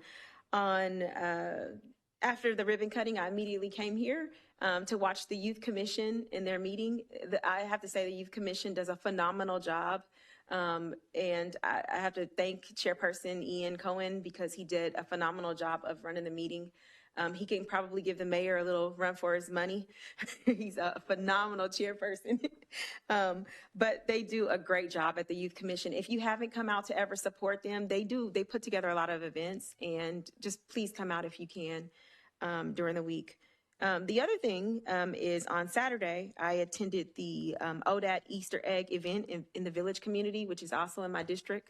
But it was a community event, not just for District 2, but it was for Brentwood. And I have to say, again, phenomenal to see all the kids running around to the game trucks and jump house, and then they got to go meet the Easter Bunny. They were giving out books from, I think it was Etna Hill, giving out books to everybody in COVID testing. And it just felt so community enriching. And one of the most beautiful moments, I saw a young lady go up to our police chief, bend down to him. And she was just like in awe, like he was the most rock star. And he gave her every moment of his attention. And it was a great thing to see. Left that event and came over to the multicultural fair. And I'm so proud again of our youth to put together the organizations. I had seen like the Eritrean and the Ethiopian group present during the African American graduation. To see them out there, to see all of the groups, the Asian Pacific Islanders, the Latino groups coming to present and do dance groups. That's what diversity is about, and it's so great to see us support it. And also, they decorated the park so nice. I wanted them to keep everything up, so it was a great event. And I think, today, phenomenal youth in government today, lunch with them, and then afterwards we got to give a tour. And these young people are our leaders, and wholeheartedly support them and thank them for their interest in government. And they asked us some of the most amazing questions. So that's everything for me. Vice Mayor? Thank you. Since we last met, I attended a California Alliance of Local Electeds meeting to discuss state legislation and local control. Had a prep meeting of the agenda for this week's 3-day conference at the Capitol and the legislative meetings that we'll be holding over the next 3 days. Had a meeting with the keynote speaker for the City Leaders Summit. Attended the East Bay Leadership Council webinar, Ending Chronic Homelessness. In the end, it's a lot of great ideas that can only work if the partners actually work together, and more attention is given to root causes and prevention instead of just blind solutions that don't necessarily get us anywhere. Attended the Mayor's Conference. There was a presentation on transportation by the Contra Costa Transportation Authority regarding the Redefining Mobility Summit. And it was interesting to see a lot of information shared about Momentum. Brentwood was mentioned as being a part of an East County initiative to push this forward. There's going to be some test sites that are kind of interesting. Rossmore, starting in October, will have a test site of a Momentum vehicle. There's going to be one at Bishop Ranch for 1 year as well. County Hospital will have one that's going to be ADA compliant. There was a lot of discussion around the economic opportunities that would be brought to places like East County when we do push this initiative forward eventually and get Momentum moving things around here. There was some discussion around the Byron Airport drone program and what that would do for economic development for East County as well. So a lot of really good information there. attended the East Indian Association Holy event, which is a celebration of spring, color, and unity. Of course, Assistant Manager Dale Guerin was there and really played along with it to the point where he was covered. I don't think there was an inch of you that was not covered with color. So made a lot of fans that way. And the Youth Commission Multicultural Fair was very, very excited and proud to be able to speak at that. They did, like everyone has said, an amazing job. Their dancing was beautiful, the costumes, the booths, everyone coming together to really learn from each other and teach each other. And I can't wait to see what more the Youth Commission does. I think the events are just spectacular. And then this morning, before I went to work, because I work a very demanding day job and can't always attend things, I wish I could. But this morning, in order to be able to welcome the Youth in Government group, I came early to the community center before the event started so that we could have a little time together and just say hello and welcome. And thank you so much for all you're doing. And that is it. Thanks. Thank you. Since the last time we met, I have been out of town for about a week. I got the opportunity to join our Public Works department in San Diego at the Public Works Spring Conference, where our Public Works team compete with different departments in the state and from California and Nevada. And the reason specifically I went this year was we have a former Public Works director named Chris Ehlers who passed away a couple of years ago. Chris Ehlers is so well regarded, not only with our city staff, but in the industry of public works, that they named a national award after him called the Chris Ehlers Award. Our team actually won the competitions this year. His wife, his father, his mother, and his aunt Bonbon were there. And his wife presented the team from Brentwood the championship, the Chris Ehlers Trophy, for the first time it was presented to the industry. While I was there, I had opportunity to talk to a lot of leaders in new technologies, as well as ways of doing things and providing. Everyone thinks very, very highly of the City of Brentwood's Public Works Department. And Chris Ehlers left an indelible influence in the industry to such a degree that they chose to name their award after someone that served our community. And so I had the opportunity to spend the time there. Unfortunately, it was the same week that all of these amazing things that I love to be a part of that are here in town. I really missed Holy as well. And so thank you, Assistant City Manager Darren Gale, for stepping in and getting all the beautiful chalk and colors and everything. I really, again, I thank the Youth Commission for what you were doing.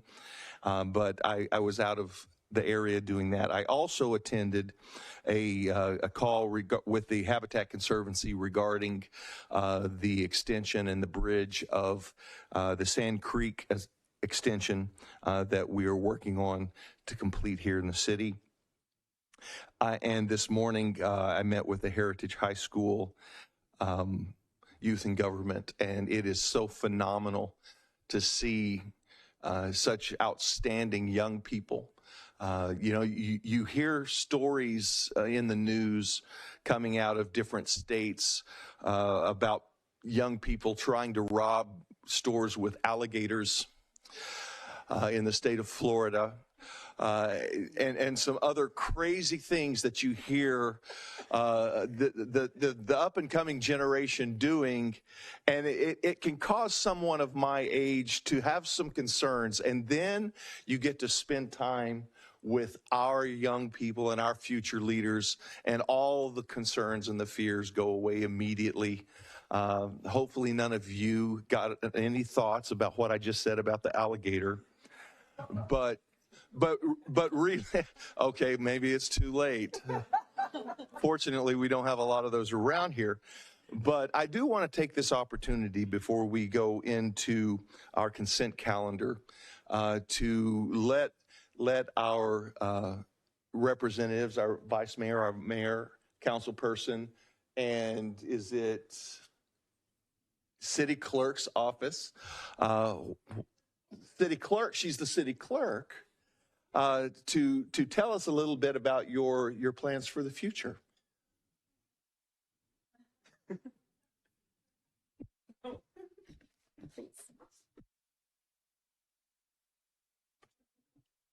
Hi, I'm Lexi Tibbin. For after high school, my plans is to attend Chico State to major in kinesiology, and then after that, hopefully go to PT school.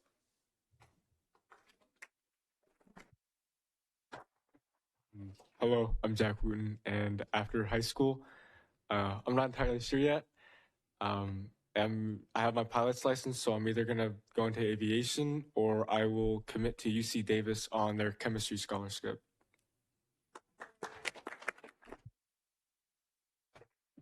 Hello, my name is Cooper Seamers. After high school, I'm going to San Diego State for mechanical engineering.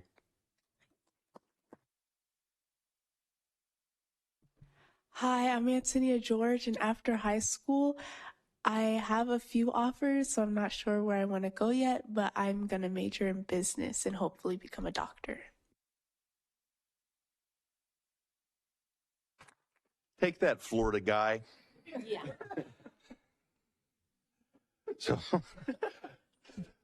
So at this time, we will go to the consent calendar. I would like to pull items C1 and C2. Do I have a motion for the remainder of the consent? I'll make a motion to adopt consent calendar, except for items C1 and C2. Okay, Second. We have a first and a second. All in favor, aye. Aye. Aye. Opposed? It is unanimous. Okay, we'll move to item C1, a proclamation recognizing April 22nd, 2023 as Earth Day. And tonight we have Ian Cohen here to accept the proclamation on behalf of Sustainable Leaders in Action. And Ian, if you could meet us here, meet here, sorry.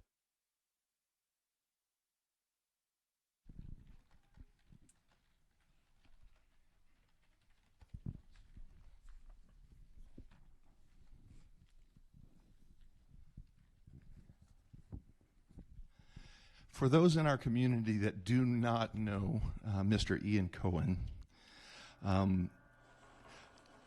there really is only one of him, although it may appear that there are a few dozen because he is everywhere, involved in so many things, and he does such an outstanding job. And so it's such a pleasure to be able to present this. So I will read this proclamation. Whereas we are reminded daily of the extraordinary importance of maintaining a clean, sustainable, and healthy environment, and whereas the global community faces challenges such as health issues, food and water shortages, and economic struggles, whereas all people, regardless of race, gender, income, or geography, have a right to a healthy, sustainable environment with economic growth and opportunity, and whereas we are all caretakers of our planet and have an obligation to combat climate change and environmental degradation to preserve the Earth's beauty and resources, whereas it is necessary to broaden and diversify this global movement to achieve maximum success by ensuring everyone does their part as caretakers, and whereas this year's Earth Day theme, Invest in Our Planet, is designed to persuade businesses, governments, and citizens around the world of the need to invest in our planet to improve our environment and to create a healthier and safer planet for our future generations. Now, therefore, be it proclaimed that the City Council of the City of Brentwood does hereby recognize Saturday, April 22nd, 2023, as Earth Day and encourages people in Brentwood to combat climate change and environmental degradation, support green economy initiatives, and encourage others to undertake similar actions. Dated this 11th day of April 2023.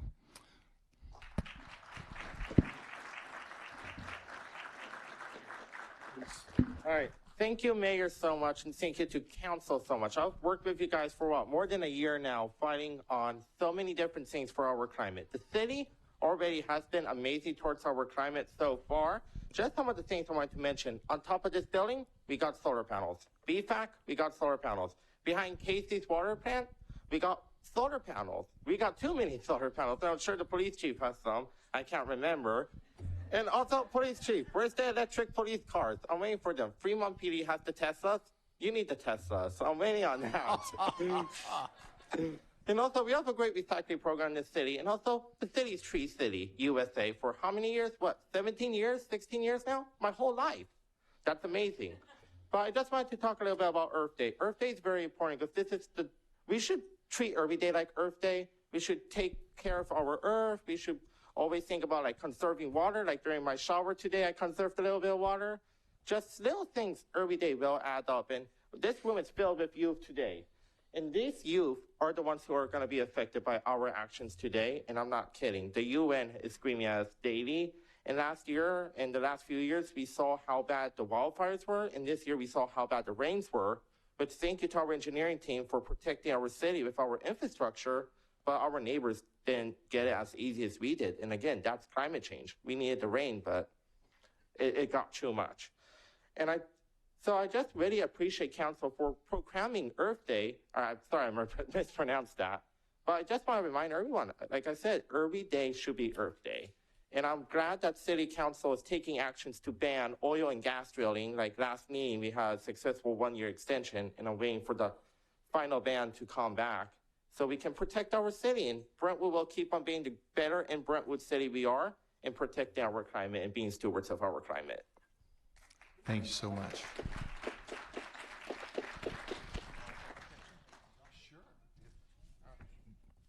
Would we like to get a picture taken with Mr. Cohen?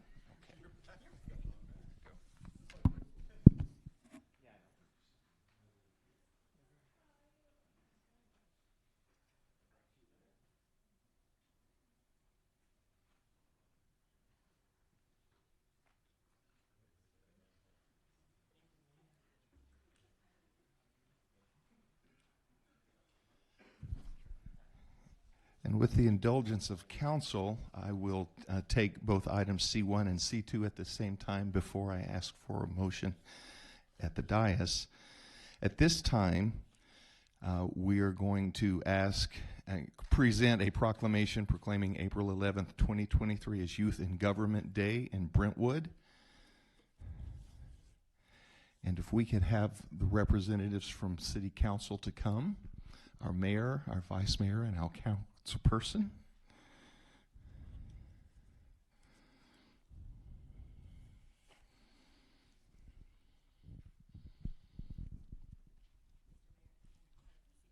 Oh, and the city clerk. We only have 3 proclamations. We'll make sure that we have 4 now.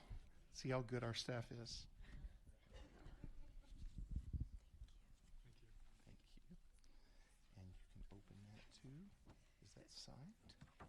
It is. It's ready to go. Oh, okay. It's for the photo. We'll make sure that you get one. And Mr. Mayor, if you could read the proclamation. I'll read all of it? Yes. Okay. I just started as whereas. Okay. Whereas the City of Brentwood, the Brentwood Lions Club, and Heritage and Liberty High Schools have collaborated for over 13 years to offer the Youth in Government program to local high school seniors.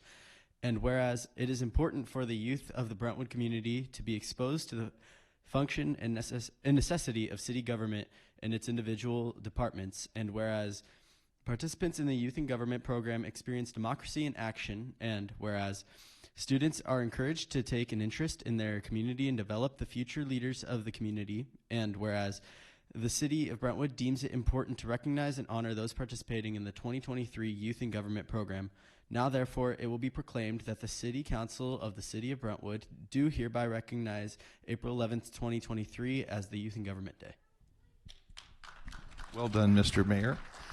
Before we take this picture, could I ask for Mr. Fred Ehlers, whose brainchild this was, and the Lions that are here with us tonight. If you could come, they are the supporters of this.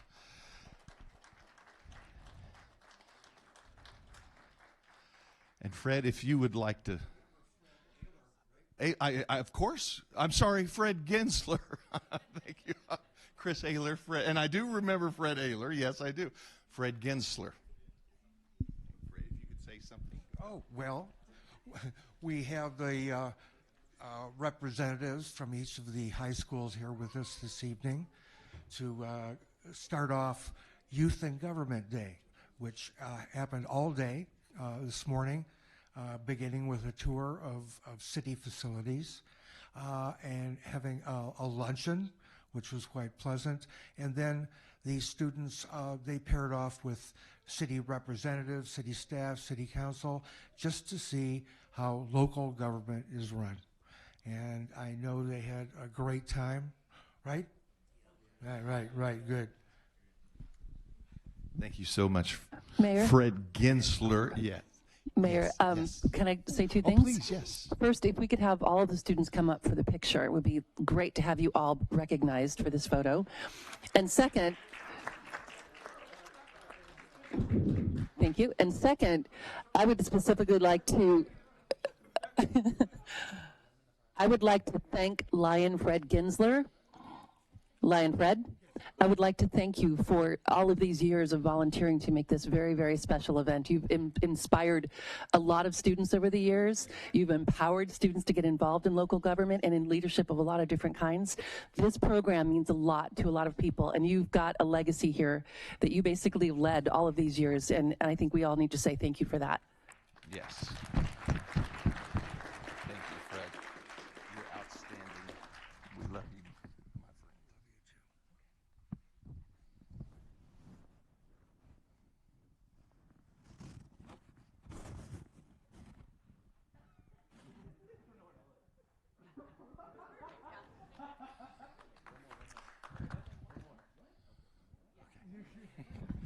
Thank you all very much.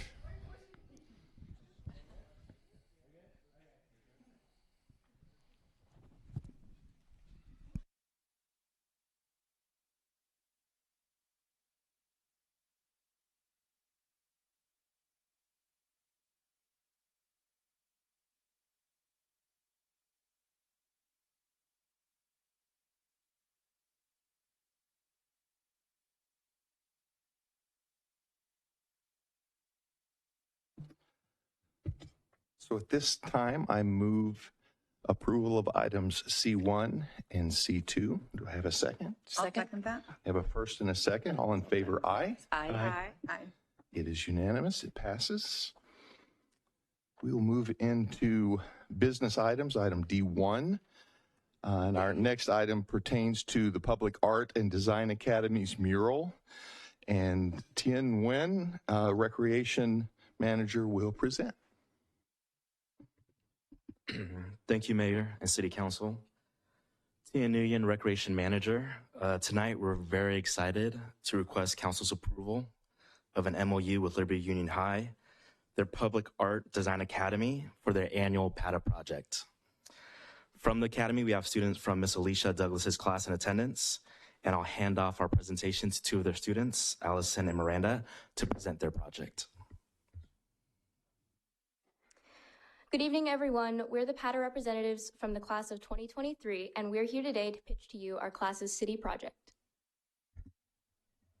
Hi, I'm Miranda. I'm the PATA director. I'll be talking about our budget and location of the artwork. I can answer any questions regarding the logistics of this project. I'm Allie. I'm PATA's communications officer, and I'll be explaining the design and how it relates to this year's theme of change. I can answer any questions about the design.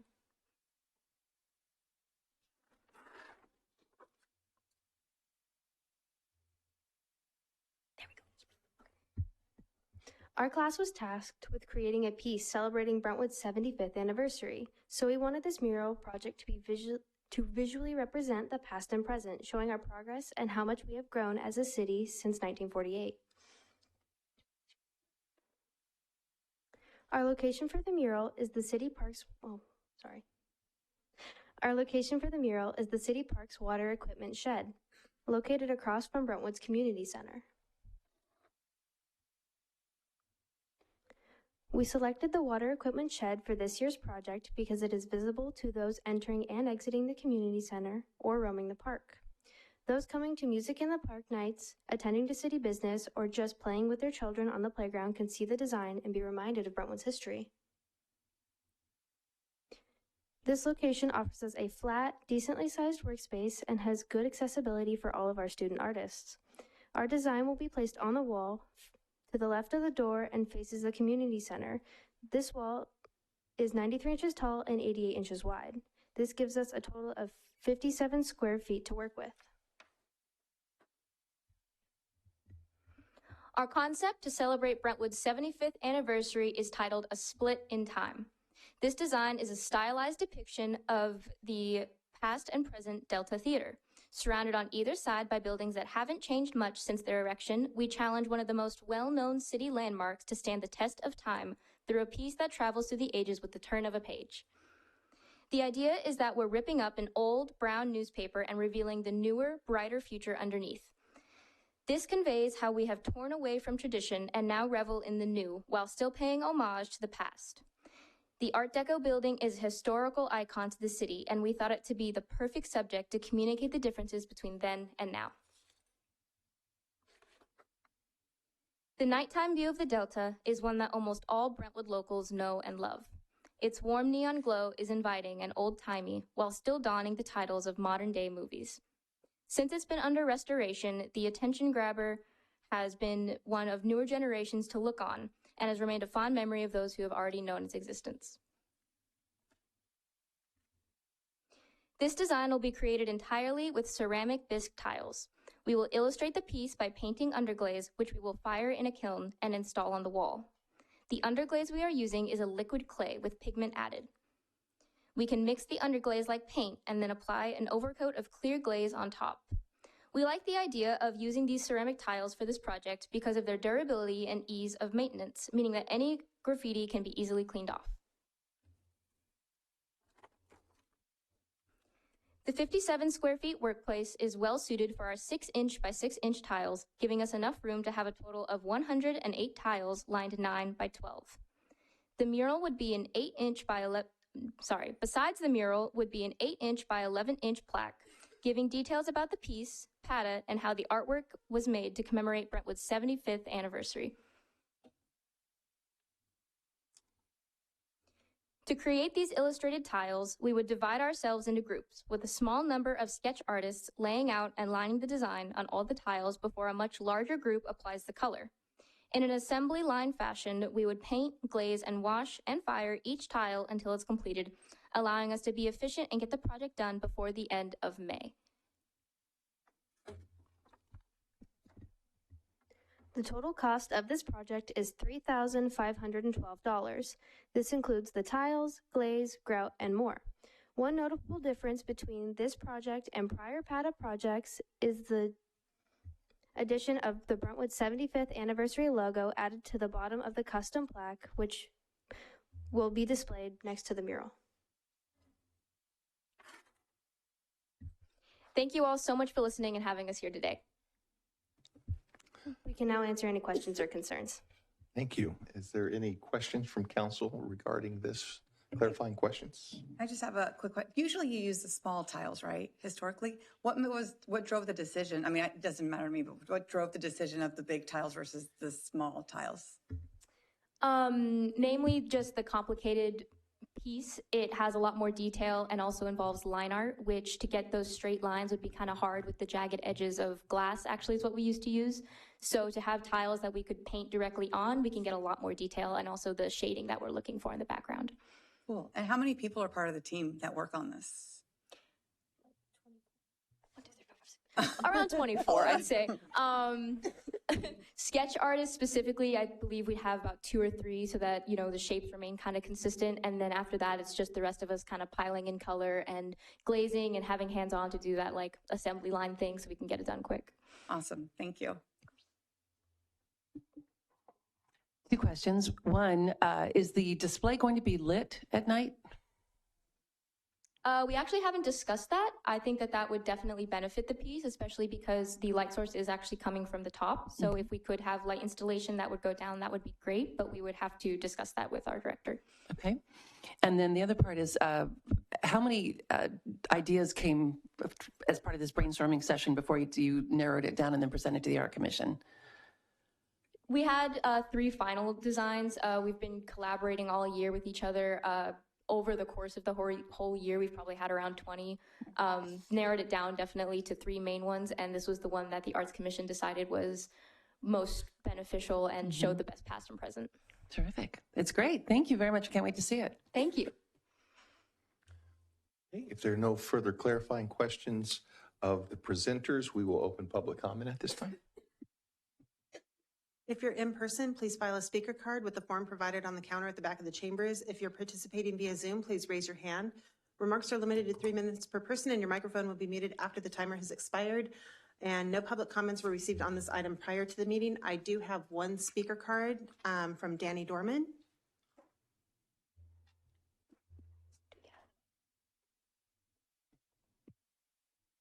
Hello, ladies. I'm actually here for another one, but $3,000, I'd love to hire you because I have a kitchen that would love to have that type of tile set up. That you guys, great, fantastic. Thank you.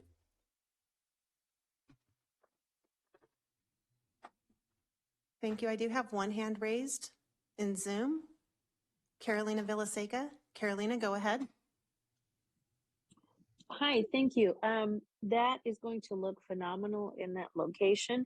As someone like the mayor who cannot draw their way to save their life, I'm always impressed by art projects, and I love to see how young people are transforming our city into something vibrant and amazing. So I look forward to seeing this piece completed. Thank you. Thank you. I have no additional speaker cards and no additional hands raised. Okay, at this time we'll close public comments, move into council discussion. I have to say that I'm a huge supporter of this process, and so thankful for your director for allowing the community to enjoy your talents. One of the most enjoyable things when we have guests that come into town, I get to drive them around our beautiful community, and without exception, they always ask about the pieces of art that PATA have done, and every one of them are outstanding, and they really add a lot of texture and character and identity to our community. And so I want to thank you for being willing to sacrifice your time and share your gifts with us. I've only been up here for 2 years, but I've been out there for many, many more years. And I always look forward to this every single year. You guys do an amazing job. Your teachers are amazing. It's great. I love all of the pieces, even like the fish and the tunnel over by King Park. They're all amazing, from the oldest one to the newest one. And I'm always excited to see what you guys have coming up next, because I'm not that creative. So it's awesome to see. And I don't know if anyone else is not going to make a comment or ready for a motion. I'm ready for a motion if we have one. Okay, so I am going to make a motion. Sorry. Where am I? As detailed in the staff report, I move to adopt a resolution approving a memorandum of understanding with Liberty Union High School District for the PATA Art Project and taking related actions. We have a first. Second. A second. All in favor, aye. Aye. Opposed? It is unanimous. Thank you so much again, and I can't wait to see the finished result. So thank you. Thank you. Thank you.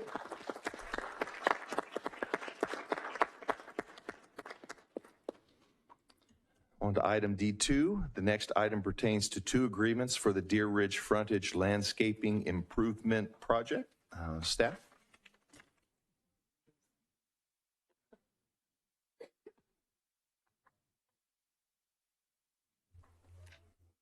That's a very tough act to follow. Nice job, ladies and gentlemen.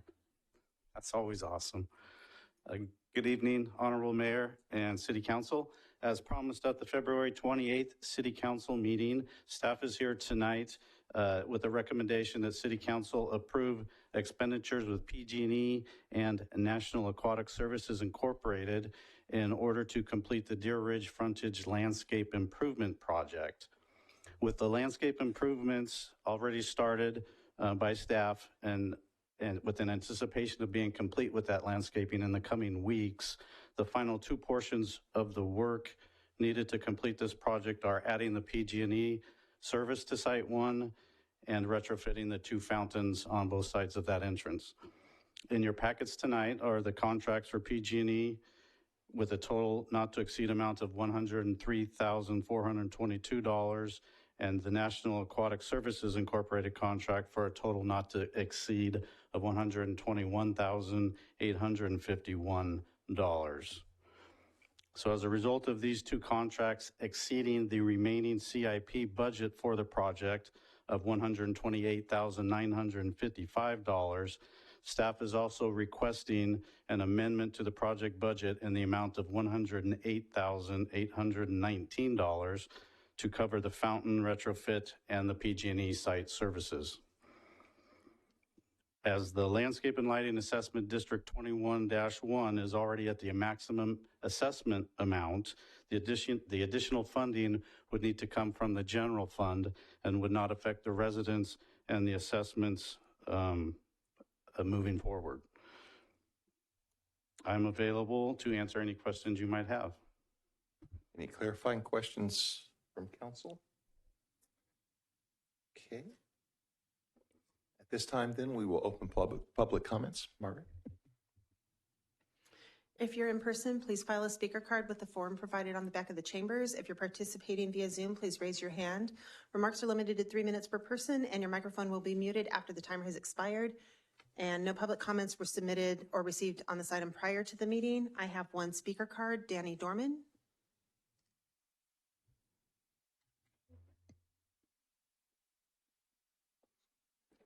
Sorry about that.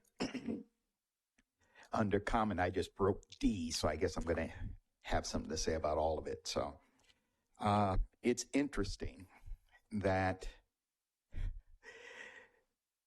the gentleman's up here asking for more money on a project that I honestly feel sorry for the Deer Ridge people, because I was looking through, can they convert a golf course into something else? And boy, oh boy, it looks like they can. Looks like there's an assembly bill that's going to allow golf courses to be turned into low-income housing. So they might be better off getting a restaurant. So now, on top of that, the city paying for something that honestly should be the landowners has always been of interest to me, particularly since, 2 sessions ago, when there was a discussion about pulling the $600,000 sound wall. That was approved, and luckily cooler heads prevailed, and it's presumably it's going on, but that was almost pulled. And yet now, you are going to have to decide to spend another $100,000 and something to pretty up basically a home front. And so that is interesting to me, and I hope that goes into this whole robust discussion. Should we spend $100,000 on prettying up somebody else's land or not? Again, I feel sorry for the Deer Ridge people because, again, I tried to find something for you Deer Ridge people. I really did. But you may want to go for the restaurant, because otherwise, density housing. Thank you very much. Thank you. I have no additional speaker cards in the chambers, and I have no hands raised in Zoom. Okay, at this time, we will close public comments, move into council discussion regarding this item.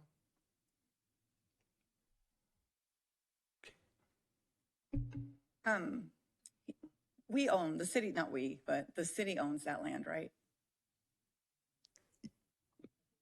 Yes, could we get some clarification on exactly what the situation is? Correct. The city received the deeds to those properties for the frontage water fountains. So they are in fact city property now. We wouldn't be spending money on private property. Yeah. Because your students are here. Sometimes things go over budget, and it's no fun when things go over budget. If you've watched any of the news on like the CPI and all of that good stuff, inflation is happening. It's inevitable. I redid my kitchen during COVID, and trust me, I spent probably 30% more than I wanted to because of prices went up. So this is one of the hard decisions we have to make. And unfortunately, when we got the original forecast, it was lower, and now it's higher. And I don't see it fair that we leave it half done.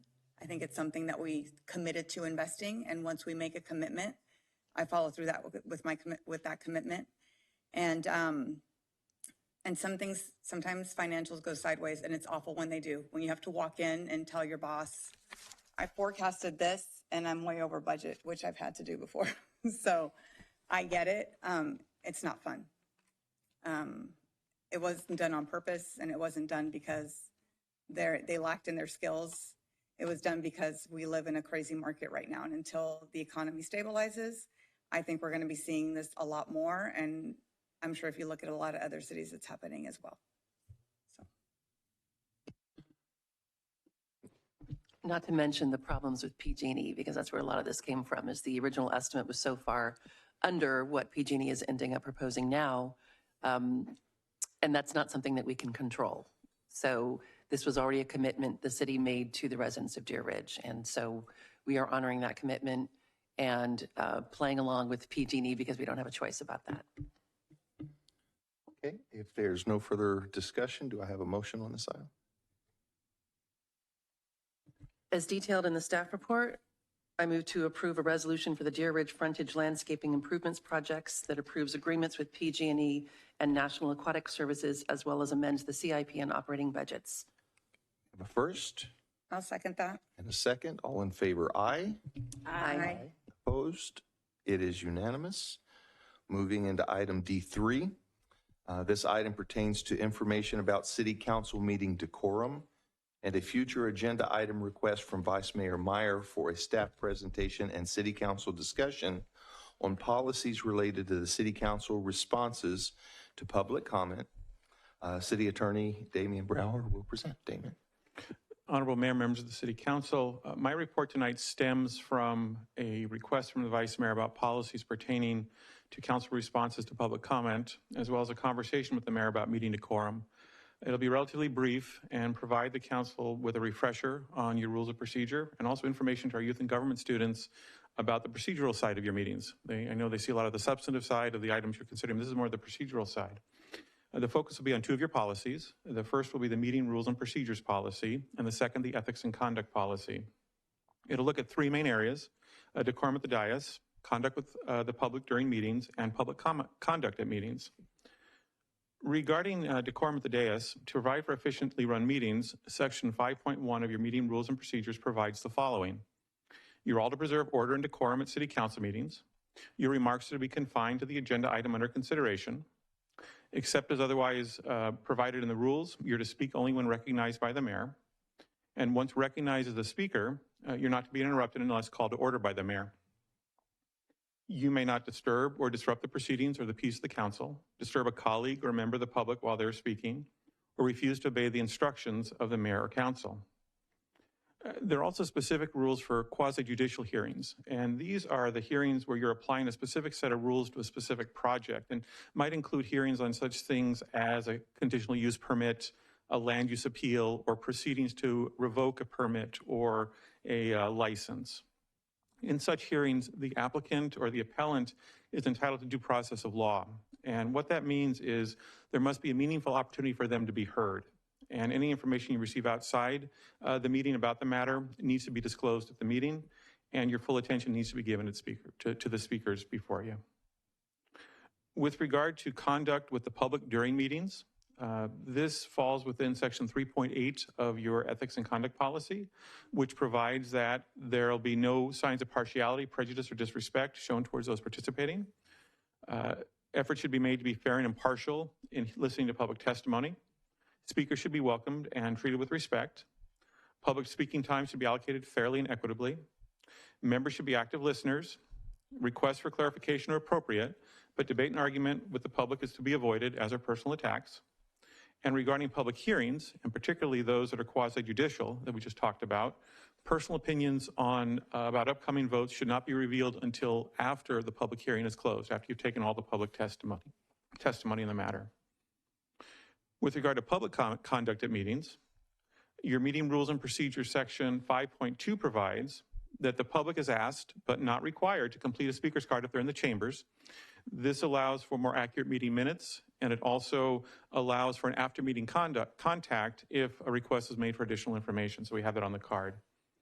Limitations may be placed on the time given speakers. Speakers may not give remaining time to a later speaker, and written documents that are provided to the council should go through the city clerk, and then she'll distribute them to the entire council. Public remarks should be made from the podium, actually must be made from the podium, so that they're both heard by those that are listening virtually, as well as it ensures that the meeting is accurately recorded and the minutes reflect what was said. We can't hear the public if they're speaking from the audience. They need to be at the podium speaking into the microphone. Public remarks will be addressed to the mayor, except that answers to questions posed by a council member that has been recognized by the mayor may be addressed to the questioner. No person other than a member of the council and the person at the podium is to enter into any discussion, either directly or through a council member, without the permission of the mayor. And for specific agenda items, the comments must be pertinent to the agenda item under discussion. So if you're talking about a land use issue, that should be where the comments are going, is to that land use issue. The exception would be in your general public comment period, where there's much more leeway in what could be said during that time. Questions of a council member or staff must be made through the mayor. And in addition, speakers are urged, but not required, to avoid unnecessary repetition in the remarks and instead simply indicate their agreement with a prior speaker. If a meeting is willfully interrupted by any individual or group to render its orderly conduct infeasible, the mayor may recess the meeting and require the individuals be removed from the chambers who are interrupting it. Or in more egregious situations, a room may be cleared, but members of the press could remain. And this is in your rules of procedure based on a government code section. In addition to the policies I just discussed, your ethics and conduct policy includes over 50 expressions of the city's core values that you have adopted as your own core values. And that's integrity, passion, accountability, respect, and quality. These are items that pertain to what council members should aspire to achieve, what your goals are to achieve to try and meet these core values. Rather than me determining which ones are applicable tonight, I would commend you to look at those for future review. They're in your ethics and conduct policy. And finally, I note that section 5.1 of your meeting rules and procedure policy provides that council meetings will be governed by common sense and good taste. In case of a dispute concerning a procedural matter not specifically covered by the rules, the majority of the council vote would control that. And that concludes my report, and I'm happy to answer any questions. Thank you. Thank you. Are there any clarifying questions to staff regarding this item? I think in there it talks about the 5 minutes. What are we going to do about the 5 minutes versus 3 minutes? And I think that's, that is something I'm going to address through a future agenda item request later tonight. Okay. There are no further clarifying questions. At this time, we'll open public comment.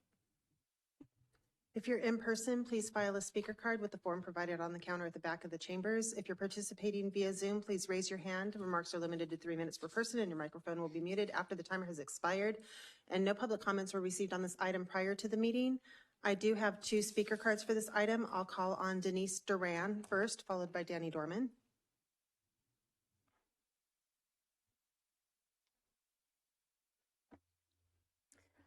Good evening again. And I want to thank the City Council and Mayor Bryant for bringing this to a public discussion or public learning actually, if you will. There's so much happening on the dais. And as council members, I really appreciate and respect and admire I wrote this down, the integrity, the passion, the accountability, respect, quality, all connected to the core values that you agree to in your bylaws. And I think with passion can sometimes come additional passion. And so being able to understand that, as you had mentioned, City Attorney Brower, that we aspire to uphold and to live up to these qualities and commitments. And sometimes being human provides us opportunities for learning and growth. Thank you for doing what you do. This is not an easy job. And the level of compassion that goes along with listening and being able to speak in a way that shows respect and interest in your voices as the council who are representing your districts is critical for us as community, as business owners and as residents. I also want to just touch on the public conduct that goes along to public remarks. It is not easy to have to listen to people besmirching you. Nobody likes that. And I really, again, commend you for being active listeners without actively speaking. That's quite a skill. And for those who are sometimes feeling the desire to want to shake or rattle the cage, I invite all of us to be reminded that everybody here is doing the best they can with the tools that they have in the moment. So with that being said, I say thank you again for bringing this forward, for making this recommitment to the core values that go along with being city council, and for us as residents to be respectful of your roles as well. Thank you so much. Thank you. The next speaker is Danny Dorman, followed by Gerald Johnson.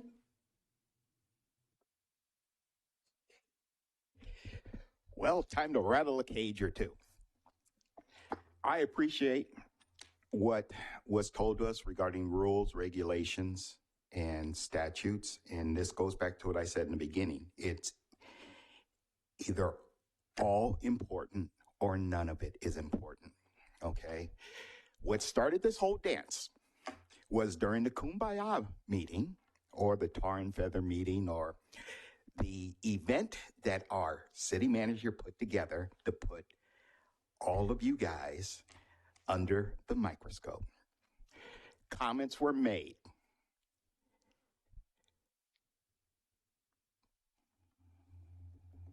Everyone knows who made the comments. Everyone should know what was said. I have yet to hear an acknowledgement of the issue, either from the person or from our honorable mayor. I thought tonight it was going to be actually discussed. But again, we got the big round circle, but you know, the elephant has yet to be discussed, and hopefully that will be. And for you kids, yes, it is tough being on that side and being on this side, particularly on this side, because you think you're only one voice, and you might be the one that seems like you're tilting at windmills, and oh my God, I'm afraid to say something for fear of being called a cage rattler or a disturber or a sore loser or a buffoonish bully. But you still have to. That's when this counts the most, is when you see something that's not right and you try to correct it. It's really that simple. It's a hard job. It is. Great thing about a job is you can always quit. You certainly will be, 2 of you will be decided upon next year. The rest of you, 2 years after that. So, but there are no chains on any of these guys. So if they can't do the job, just say, hey, call it a day. Thank you for your service. Thank you. Thank you. The next speaker is Gerald Johnson, followed by Antonio Xavier. Good evening, everyone. I've been coming to council meetings for quite some time now. And to be honest with you, I really wish we could focus on getting things done. And usually, I come from a corporate background. That means working together and having some kind of decorum about doing that. It is unexplainable to me why we spend time fighting each other instead of working on figuring out what's the best things to do. And I don't have to agree with everything that everybody says. I don't have to agree with anything that anybody says. But it is my job to be respectful. My mother told me when I was growing up, if you don't have anything good to say, don't say it at all. And, what I tend to see right now is more infighting than coming up with a common solution. And I guess when the city attorney was reading about the duties about keeping decorum in the room, it's the responsibility for people in the audience to have decorum and people on the city council to have decorum. And I believe he said, the mayor can establish decorum or maybe shut down. If somebody's being disrespectful from the public, we need to stop that. If somebody's being disrespectful on the city's council, we need to stop it. We should be working together to make Brentwood better and improve the things that we have in this wonderful city. Infighting gets you, a house divided will always continue to fall. And that's what I saw, and that's what I continue to see. So I'm hoping that we can make a decision to work towards common good and common goals without being disrespectful to anyone, coming from the public or coming at the city council. Thank you.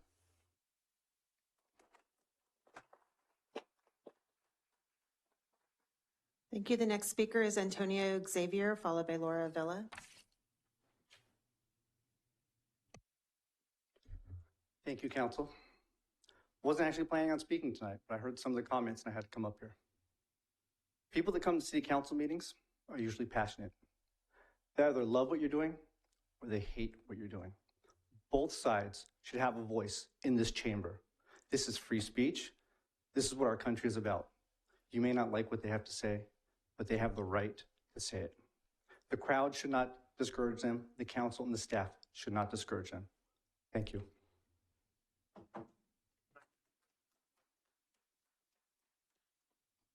Thank you. The next speaker is Laura Villa.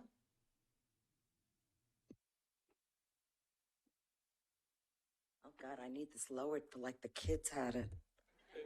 Oh God. Oh well. I truly had I had not planned to speak, but what I have heard sitting here is goading, is division being sought by residents to break up. If they don't believe or agree with some people, they pit one against the other. And they're doing it in the community. They are doing it to the council. You don't believe? I'm gonna go expand and expound on how great you are. And the emphasis is on who didn't do versus other people coming up and saying things. Good God, are we trying to battle everybody and being against everybody? What are we doing? We have a common goal and a common good. Don't goad people to fight amongst themselves.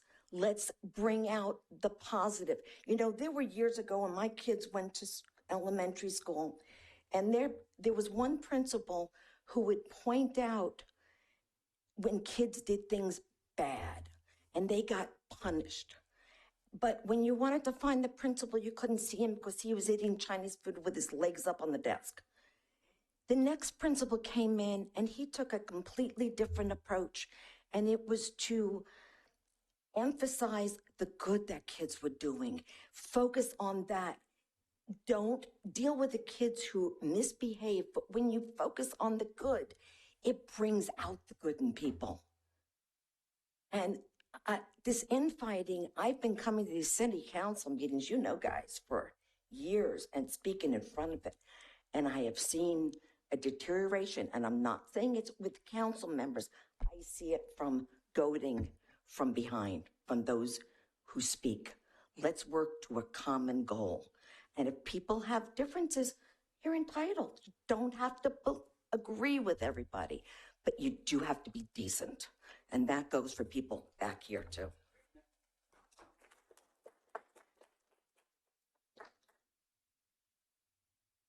I have no additional speaker cards, but I do have hands raised in Zoom. I'll call on Cinziana Todor, followed by Carolina Villaseca.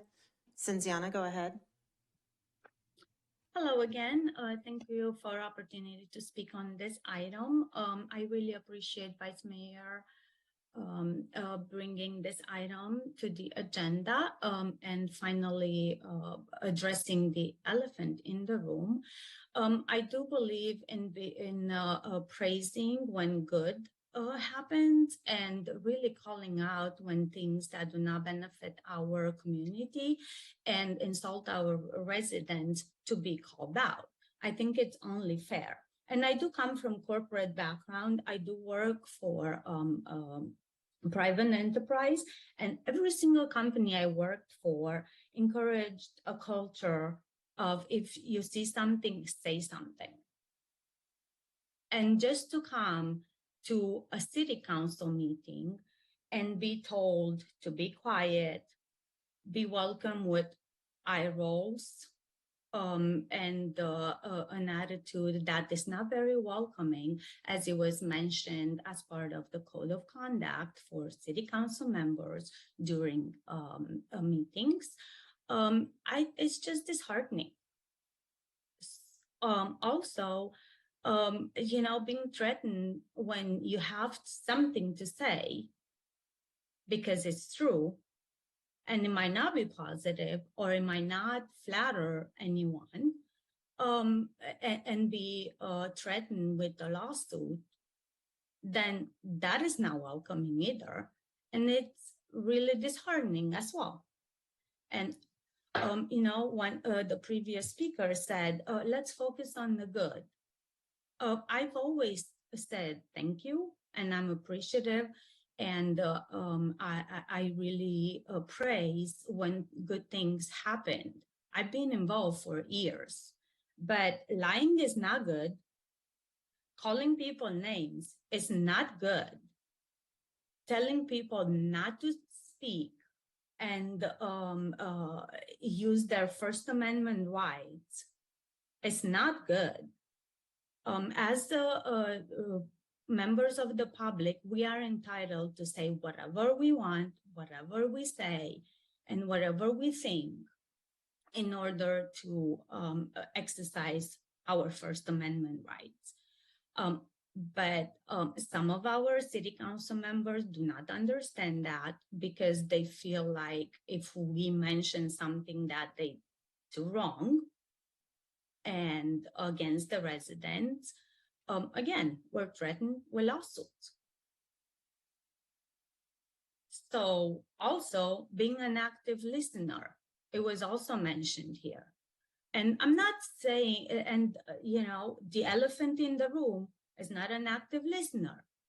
During the Kumbaya, as Mr. Dorman calls it, she made it very clear. So I'm not saying that this because I'm a sore loser, I'm saying this because I care. The speaker's timer had expired. The next speaker is Anne. Anne, go ahead. Hello, hi, good evening. Good evening, Mayor Bryan and City Council members. Well, this is where we are today.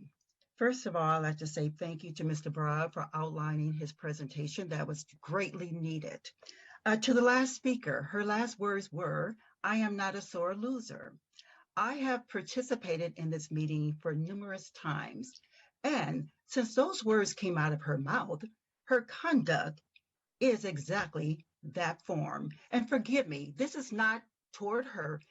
Council and Mayor Bryan, I am directing this to you, Mayor Bryan, that I have been appalled by what has been happening during the meetings.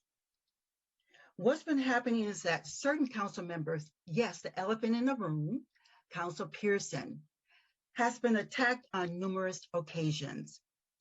And the last speaker said something about a lawsuit. Yes, we have a freedom of speech. However, that does not give us the right to lose track of respect, integrity, professionalism, nor compassion. She said threat. Threat is a very powerful word. No, it is not a threat. It's to say, if you continue to do this, I have a right to do this.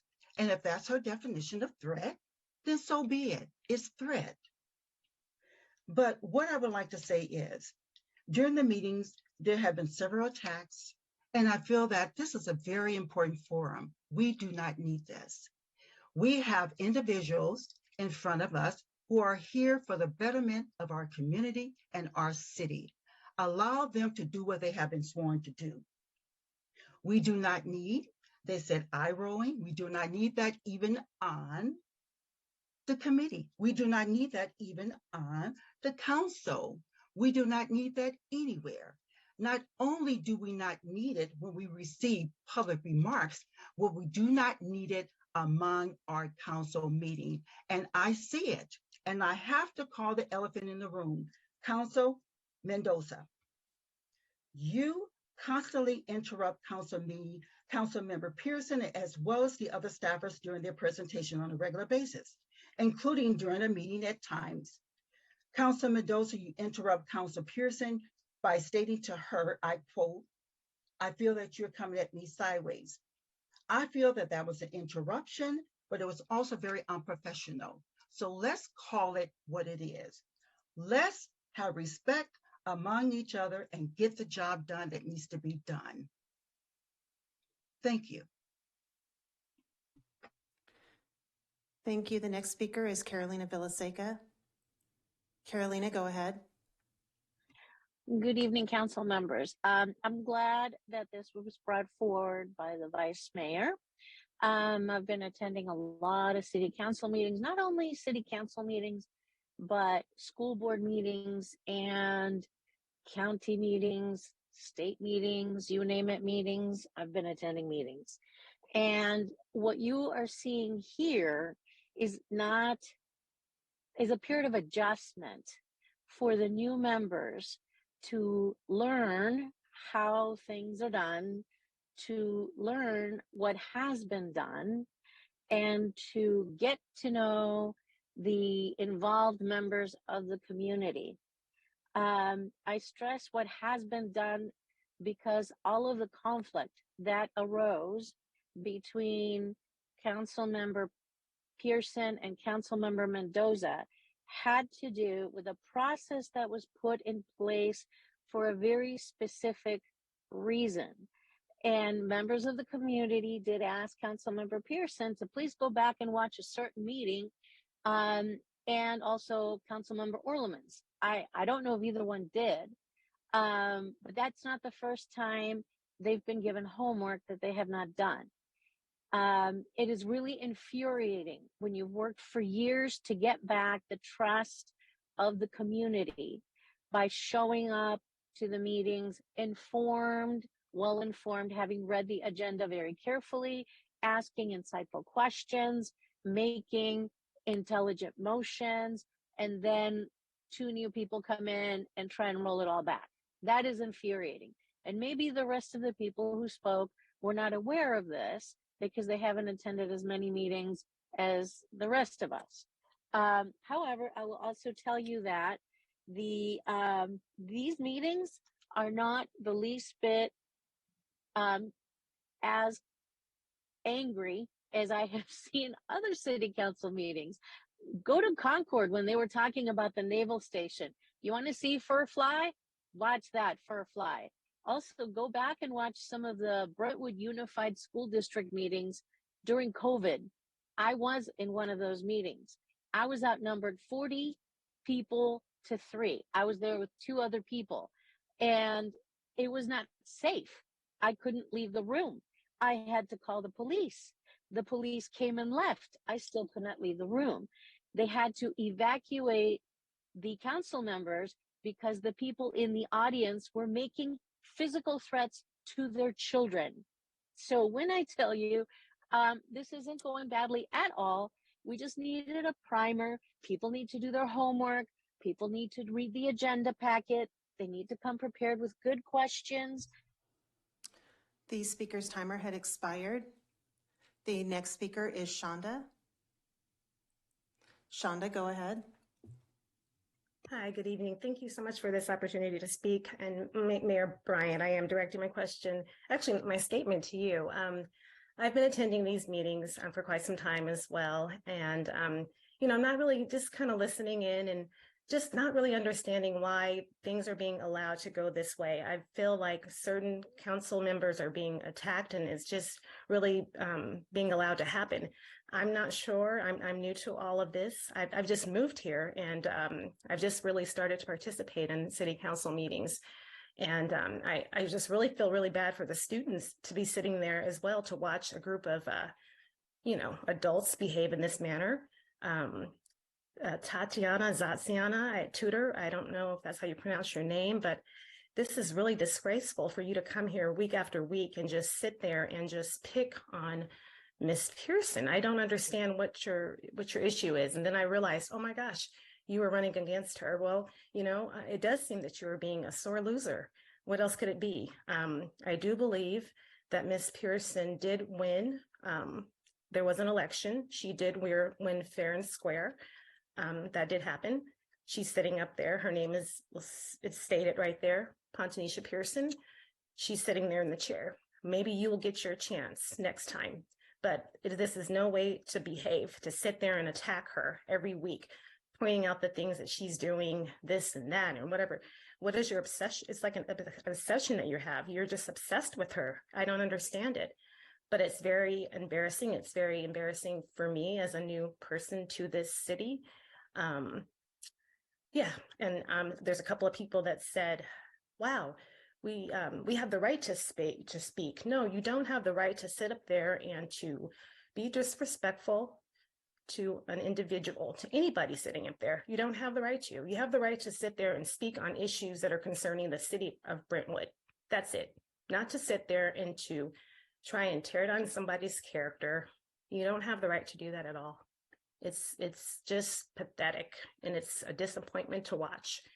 And it's starting to cross the line of other things.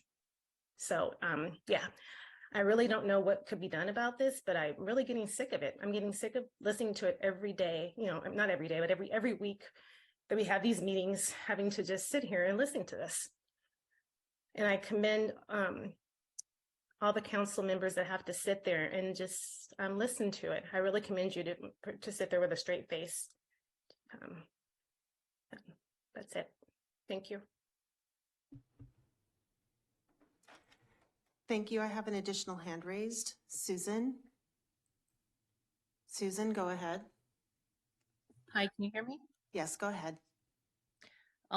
This has been mentioned several times that people have attended many, many meetings and feel empowered then to chastise city council members because they have attended many meetings.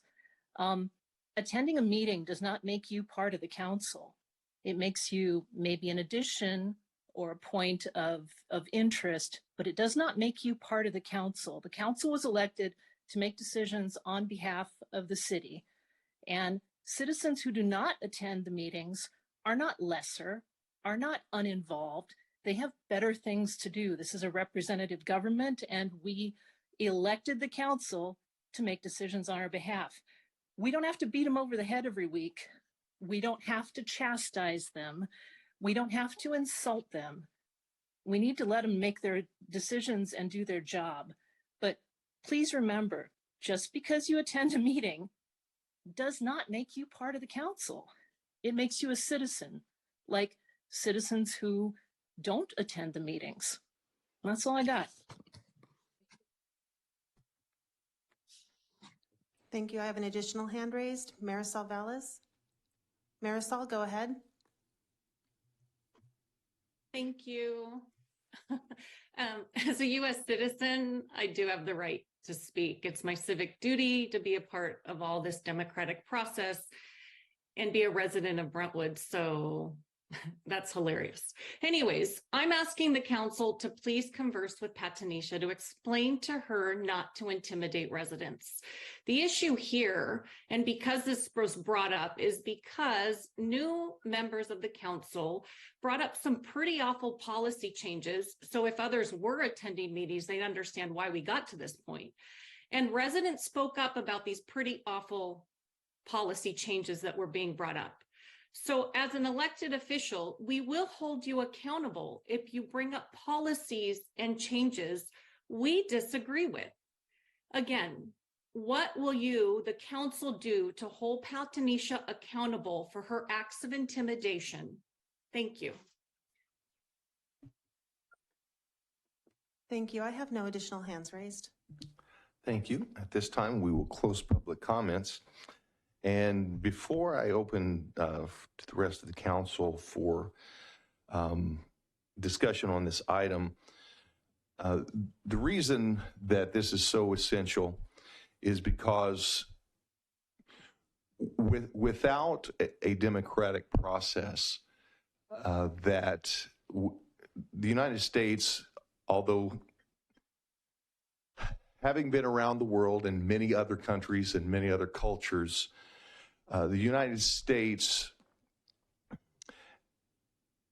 is based upon the highest ideals of human behavior, respect, and mutual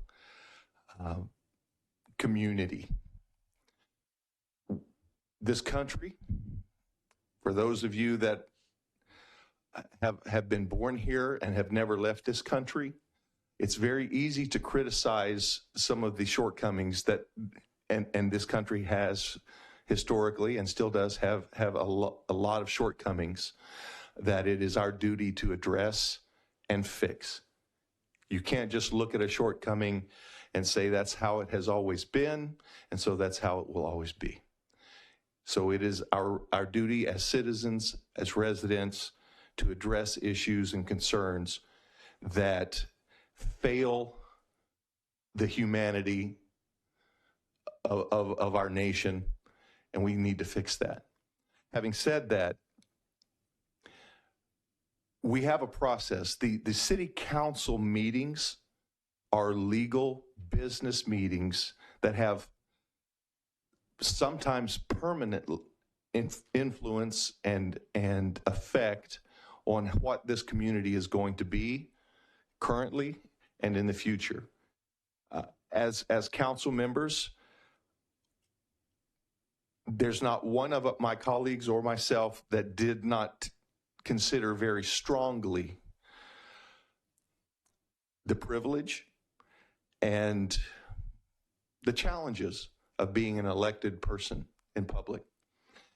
I know, speaking for myself, it is a very difficult thing. We spend a lot of time away from our families. We sacrifice a lot of things willingly. This is not a crying session. This is an observation.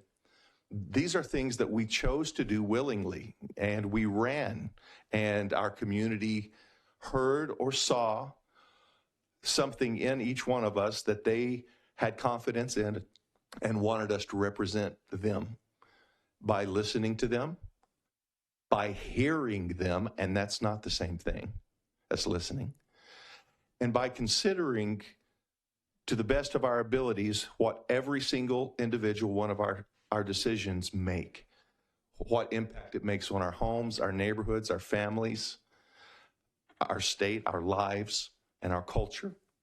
And because of that, there are a lot of passions I don't know a single person on this council that isn't a very passionate person. And I know from personal experience, every single one of our council members love Brentwood, love the community. And they have an invested interest in what the future and the present of our community looks like and behaves like. This is not an easy job. There is a lot of learning and information that is involved in this. I've been on this council in some capacity since 2010.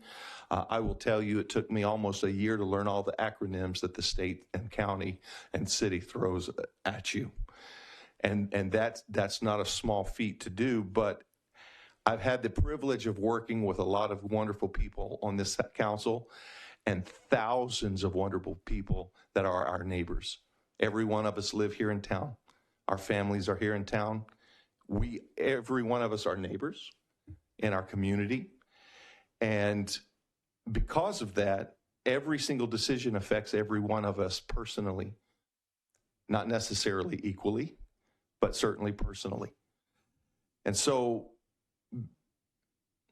the reason that I wanted to, in agreement with our vice mayor, to bring this to council discussion is because I have personally sat on several boards and commissions over the years, not just on council, but also on the fire district. And in my vocation, I sat on international, national, and statewide commissions. I've been in thousands of meetings that are run by a set of rules of decorum. It is possible. It is expected by our own bylaws and ordinances. It is expected by our community. It's expected by ourselves to present ourselves in a professional, compassionate, caring way to allow that we are each individual humans. We are not machines. We are affected by things that are said to us, for us, about us. At the same time, the most important thing isn't how we feel, but it is, in spite of how we feel, doing the right thing for the right reasons every time. There have been many times where the right thing for our community was not my preference. And I had to vote for what was the right thing for our community, even though I would have preferred something else. There have been many times I've listened to my colleagues and I thought I knew what I was going to vote before I got here because of all the information that I had received. And they said something that caused me to have a different viewpoint that I hadn't considered before. They said something that caused me to understand their life experience was different than mine, and the decision that I thought I was going to make wasn't the best decision for our whole community and for the future of our community. And so I surprised myself regularly by voting against what I thought I was going to vote when I woke up that morning.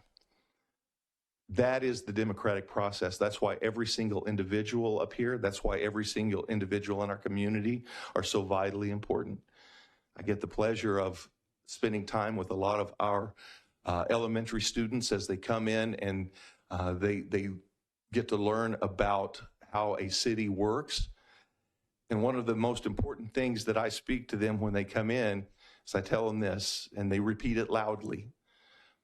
I know there are individuals in this community that regularly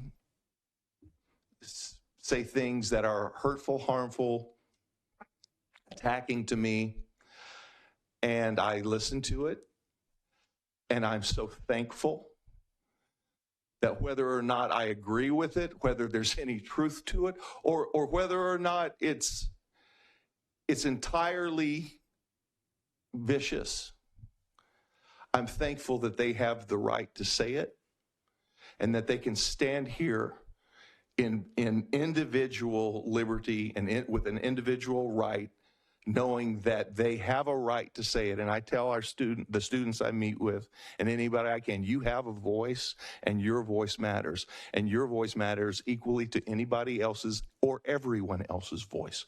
Individually, you have that right. There have been a lot of people who have died for that right that you exercise. There are a lot of people that have laid their lives down and sacrificed their families. The 75 signers of the Declaration of Independence, almost every one of them lost everything, and more than 30 of them lost their lives and the lives of their families for the idea that all people are equal, created equal, and should have an equal voice. We have a president that spoke about our higher angels. The idea that though we have issues and we have things that we disagree with, and we have differences of cultures and ideas and thoughts, that there is a superior goal in mind, and that is for every one of us to treat each other with the highest regard and the highest respect, not because of what they can or can't do for you, not because of what your culture is or where you were raised or what country you're from or what your socioeconomic status is, but because you are a human being, period. You have earned the right to be treated with respect because you are a person who is alive, period. And as a council person, it's my duty to not only acknowledge that, but to keep that as my number one filter, no matter what is going on, that our community deserves me as an individual to behave with professionalism, decorum, and respect. Self-respect and respect for you because you're a human. And because I represent you, and like one of the speakers said earlier, this seat belongs to our community. And every one of us understand that are up here. Because I know it because I've heard you say it, and I watch you live it. And so there are rules of decorum. One of the callers called in and asked why things are done a certain way, and I'll tell you why. I prefer, as the chair, to have as free-flowing a process as possible. I think that the more opportunity you have for a free-flowing discussion, I think you can get better results from that if everyone treats each other with respect and responds professionally. There are rules that would allow the chair to cause each individual to be able to speak. Once they're done speaking, I open the floor to another individual who is able to speak. And once all of council has been able to speak that way, to have a vote, and there's very little interaction. I don't prefer to do it that way. I believe, let me rephrase that, I know that each one of our council members are people of integrity, of respect, and have great value to the future of this city and our decisions, and this council and our decisions. And so the reason that I felt it very important to bring this tonight, not only with our student in government, but also for our community, is that we do owe you and ourselves an opportunity and a place in a council meeting to be not only welcomed and respected, but heard. And there are things that we won't individually agree on, but each one of us have the best interest of the city of Brentwood and our families at the forefront of our decision-making process. If you have paid attention over the years to these council members, and even now on this council, It is a rare time that we are not unanimous in our votes, regardless of what the discussion has been, because we all want what is best for our community. We don't always agree on the same way to get there, but we do always agree on the best. That's what we want for the best. I know I've taken a lot of time, so I'll open it up for discussion. Who would like to go first? Vice Mayor. Thank you. I do think this is an important conversation for us to have. And I want to say that I actually don't think it's a bad thing for our students to hear this. I'm not embarrassed on their behalf. I'm not embarrassed about what they're hearing. This is the reality. This is what it means to be a public servant and to serve the people. And when we first got up here, I was talking to the vice mayor and the mayor about some of the things that we face when we're up here. And there are times when we are personally, I hate to use the word attacked, but when very negative things are said about us individually, as council members, as residents, and it goes on and on. I can say at this point, having been on council for over 2 years and having seen our new council members, every one of us on this council has been personally attacked. The reason that I brought this forward is because we need to, as a council, recognize that when that happens, our duty is not to respond, not to defend ourselves, but to understand that when residents come forward, they are speaking with passion about something that impacts them. And it could be something about their neighborhood, it could be something that impacts their family or their business, and it's our job to listen. And like the mayor said, it's our job to hear as well. What is not important for us to do is to explain ourselves, to defend ourselves, to do anything that appears to be disrespectful to the residents. And I recognize very much that everyone is all about mutual respect and let's work together and let's be cohesive. But the reality is you all have the right to speak. You all have the right to say what you need to say and what brings you passion and what brings you anger and angst and concern. You have the right to bring that forward, and you have the right to know that when you come to this podium and speak about it, we're not going to talk back to you, and we're not going to call your names, and we're not going to insult you and doubt the reasons that you're here and your integrity. This, to me, is not, the purpose for this was not to bring any one person and calling one person out. This is a chance for us all to publicly commit to this, to understand and acknowledge the rules of order here, to speak about it if we decide we need to do that, and talk about maybe some of the things we've learned as we've been on council.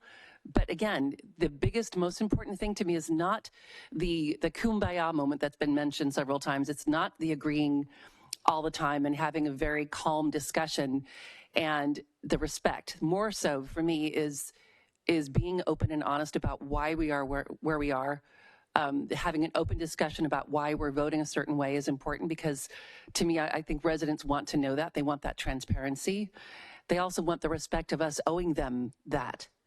So I did not bring this forward to talk about congeniality among council members.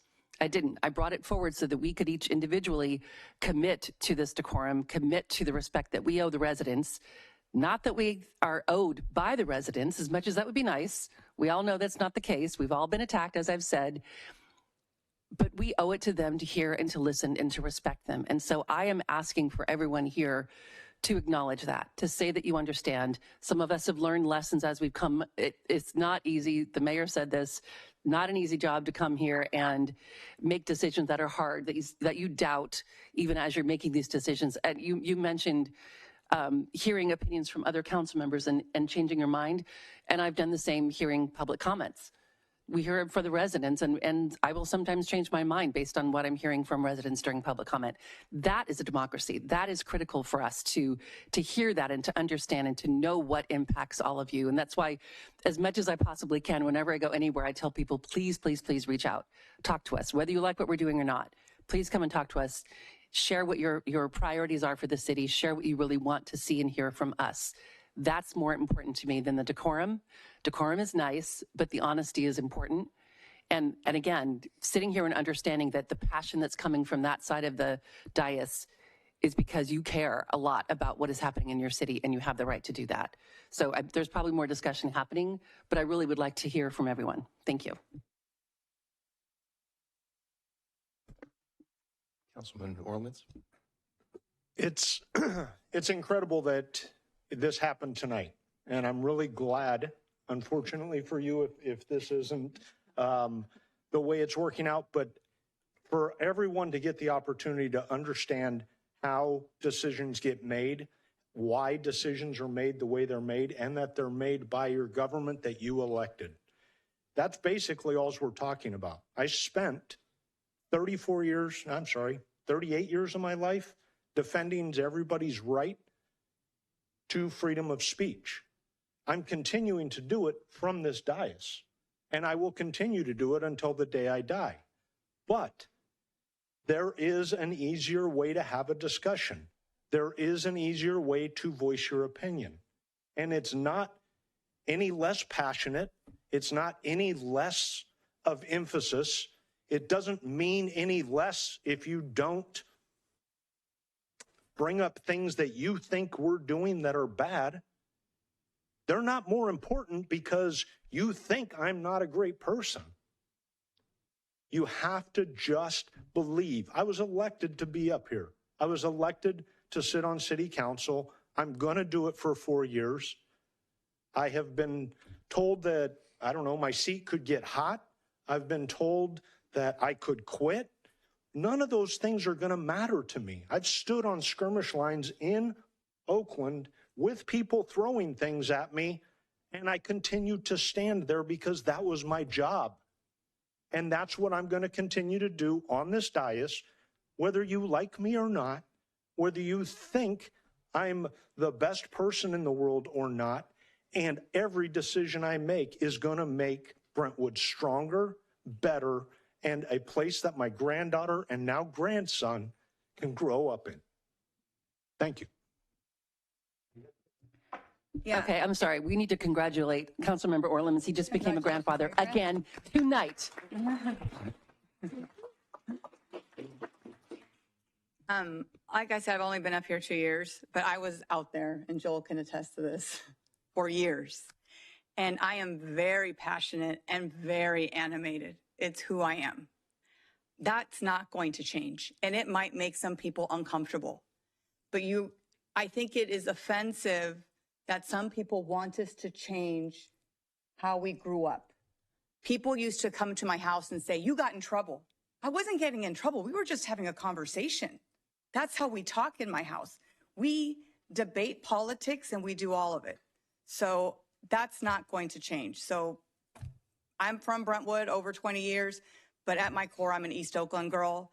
And Tanisha, I did not mean to offend you when I said coming sideways, but the way I felt like you were berating me and abusing me that night, I had to stop it, and my defenses went up.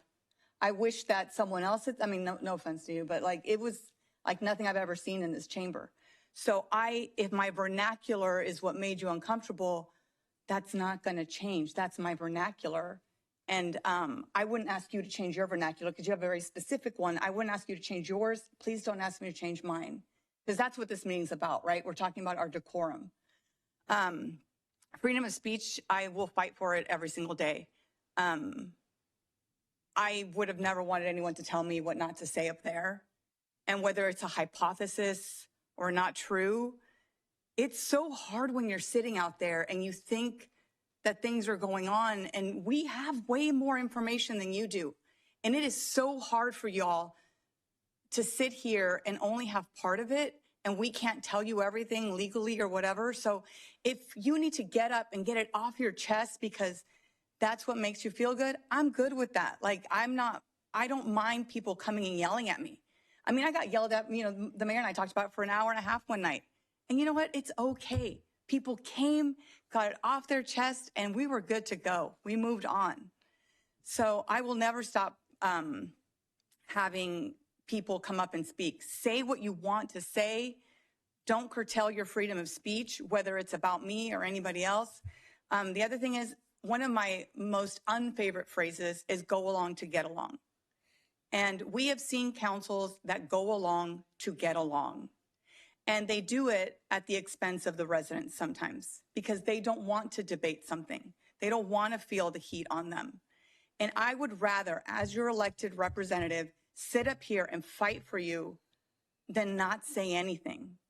That's not me. And people knew that about me before I was elected, and they still elected me. I mean, they saw me here for years. They saw me online. I'm an online battler. I do it all the time. And it's what I do. You know, this is my civic job. My day job, I get paid to do a certain thing. This is my civic job where I have to come and fight for my residents. It's not the same as a day job. There's a false equivalency there. It is not the same, because I feel way more responsible for every single vote I make here than selling one unit at work.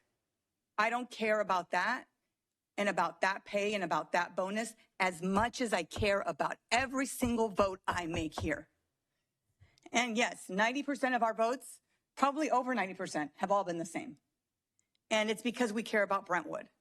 And I think, like you said, we get passionate and we debate our points of view, which then, because we need to, if I have a point of view, I got to convince 4 people that my point of view is the best point of view. That's my job. That's their job. And if they're not speaking up for you, that would concern me a little bit too. I mean, but most of us do speak up a lot, so that's okay. But I'm not going to change who I am. It's not going to happen. I am passionate. I use my hands a lot. We are loud. Like, it's just who we are. And it's never to offend anyone, because this is how I talk to my friends. And like, you know, I mean, Joel and Susanna know it. Like, it's who I am. And there's never any malintent in it. So, but yeah, I mean, like, my gut reaction that one day was like, whoa, you're coming at me sideways. Like, but it wasn't like, it wasn't mean. It was like, I was feeling attacked, and I had, you know, it was a weird thing. So that was that, because someone brought that up. If not, wouldn't have brought it up. I think we've seen you. I haven't seen you attack anyone, Patanisha, in the last, I don't know, couple months or a month and a half.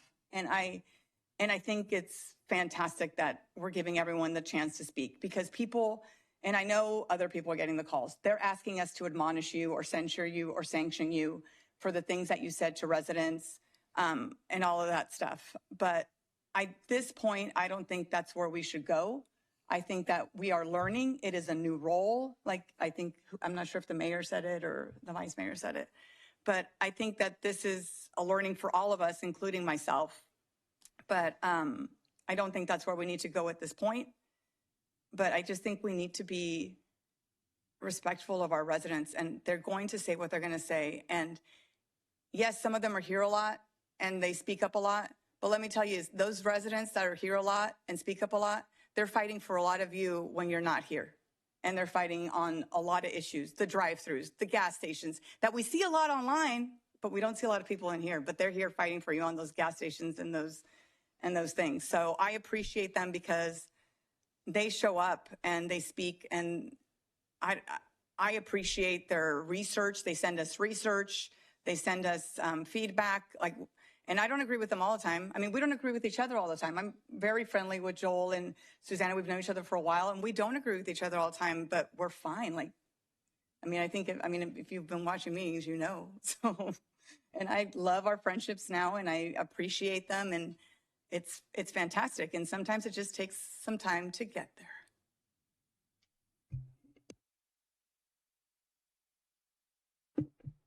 Well, I know the agenda item wasn't specifically about me. It was about going over our policies and procedures.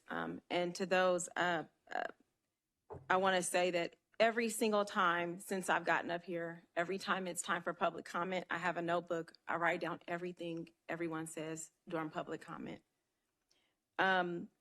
Because I do believe in the democratic process, as our mayor talked about. I do believe in freedom of speech, because a person who looks like me at one point in time in our history didn't have the right to speak, didn't have the right to come into doors like this, or didn't have the right to sit in certain rows, or had to stand or be outside and listen. I take it very seriously. I also take me being elected seriously.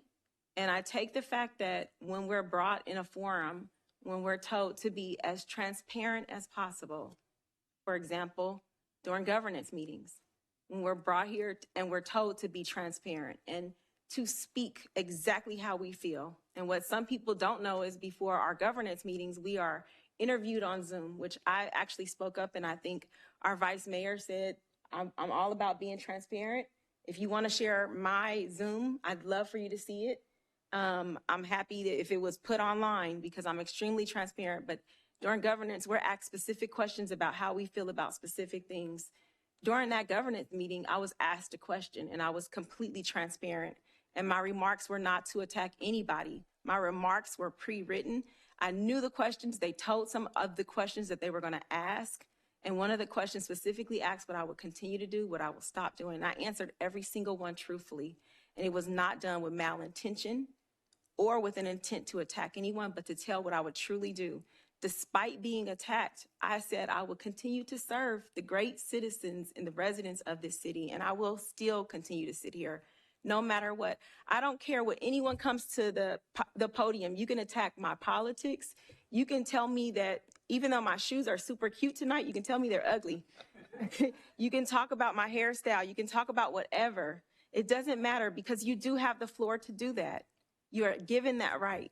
I sat in Sacramento and I was in tears to watch the people who came up and talked about bringing their kids out of school to talk about dyslexia. I was in tears because I believe in that process. I thought it was the most beautiful thing I had witnessed, and to be a part of it and to hold the hand of a woman who didn't even speak the same language as me, to pull up Google Translate, tell her, wonderful job in speaking up for yourself. So I absolutely don't debate people having the freedom to speak. I also want to say is just as hot as it is to be down there, to sit in this seat, and I've sat on the bench as a real judge, and I've sat in several trials. I've been an attorney for 13 years. From the top of California to the lower end of California, I've seen some of the most atrocious things because I've covered every practice area. And I can tell you, even being an orator and a public speaker and doing all those things, it is nerve-wracking sometimes to sit here in the seat. And when we ask specific questions, and I don't want to direct anything, but I'm happy that you've opened the floor to discuss. I was asking questions because I needed understanding. It was not to attack you. I don't want to attack anybody who sits anywhere here. It is because I'm trying to get understanding and learning. And when I responded, I didn't say you shouldn't say that. I said those were something that I would not say. So that was specific to me, that I wouldn't respond to you that way because I wouldn't say that to you. So for me, it was an opportunity to ask questions to get understanding because I thought you had a phenomenal idea. And I needed more understanding about how do we carry that out, because my brain goes, even though I'm not our city attorney, my brain goes into legal. What's the legal ramifications? How can that affect us as a city? How much is that going to cost? Like, all those things come to mind. And I had a crap ton of questions, and I wanted to just get as many answers as I could from you. So with that being said, I echo the sentiment of what the mayor said. I think that was well stated. I appreciate what you said, and I appreciate that we had this opportunity. And I know our youth want to get home, so I won't talk any longer. But thank you all for sitting here and listening to this. This is the real weight of the world. You guys have seen it over the last few years where people speak up and speak their minds. And sitting in this seat, you listen to it. You do what you need to. All right. Thank you. The only thing I want to say is, can we walk away from tonight agreeing that talking back to residents is something that we are not going to do? And I just would feel better feeling like we can all agree with that. Like, outside of here, do what you want to do. But when we're in this chamber, it's our policies say we're not. So I just hope that that's something we're not going to do. Because I think that was like the biggest issue. So here's what our policies state, that first of all, during public comments, there are, well, let me say this, because I said it in our training. I'm going to say it again. Since the time I've been on council, there have only been 3 incidents where I intervened between what someone was speaking in public comment and what was going on. One of them was a time many years ago when this was a brand new council chambers. It was standing room only. A very, very controversial, well, let me rephrase that, a very, very passionate topic was here. regarding a Walmart supercenter coming to town. And it was something that was very poorly received by almost all of our community. And an individual stood up and began to use some profane language. He was not the speaker at the time. He was speaking over someone in public comment. There were young children here involved, and the language was completely inappropriate. And I told him to stop speaking, stop using that language. There are children, young children present. And if he had something to say, he can fill out a speaker card or he can come speak in public comment. He then apologized to the people that were here for his profane language. And he left and later found out he wasn't even a resident of the city of Brentwood. So the second time was when an individual came and he was doing two things that aren't according to our rules of procedure. Number one, he was directly addressing one of our employees. Our employees did not run for an elected position. They are paid employees. And so when you come to speak to council, you are here to speak to council, not at our employees. You can say whatever you want to us. They didn't sign up to be lambasted or attacked or anything else. This is their job. They're doing an outstanding job. He attacked one of our employees in a racist rant. And I stood up and I told him, I was not mayor at the time, I was a council person. I said, you are not going to speak in and attack any of our employees with racism, and you're not going to talk to him like that. You're finished speaking. You need to leave. And he did. There was one other incident where a person was attacking another one of our employees, and I told him, you cannot do that. You need to address city council. Those are in the entire time I've been on council, those are the only 3 incidents that we have curtailed someone's time to say whatever they want in public comment. And I will tell you right now, under no circumstances, and just so you'll know, I come from a home of 2 different minorities. I have watched racism. I grew up in the Midwest and in the South. I have seen the devastation of it. My own father has rope burns around his neck because of incidents that happened. He's not a white man. This is very personal to me. Liberty is very personal to me. And I want you to understand something.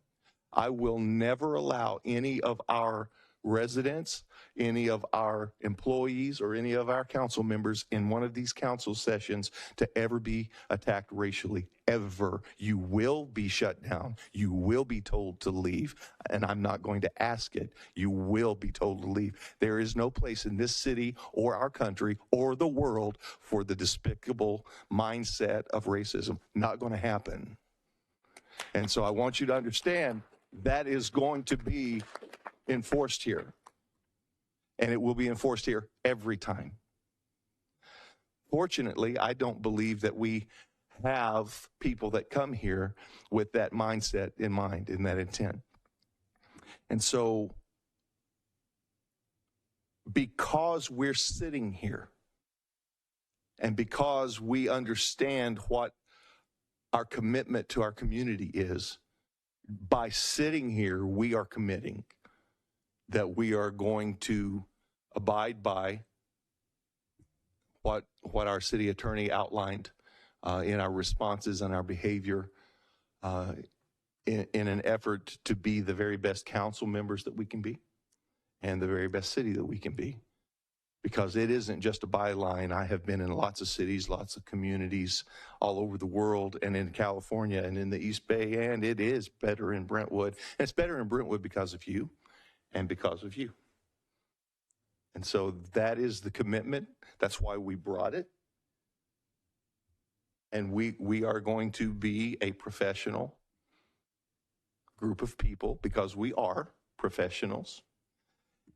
And we are going to treat our community with great respect. And we're going to treat our decision-making process with great respect because we owe you that every time. Okay, so having said that, and since this doesn't require a vote, we will, and to get our students home as soon as we can, although I was told they ratted you out. You don't have class until 10:30 tomorrow. So it's not an early. It's not an early. I know you, okay, homework, that's right, that's true. Okay, item D4. This next item pertains to the reorganization of the public works. Yes, I'm Can we have a quick break? Yes, we Thank can. We you, can sorry. take a 5-minute recess for anyone that needs to. And if you need to leave home for homework, you're welcome to do so.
If we could all begin to make our way back to our places.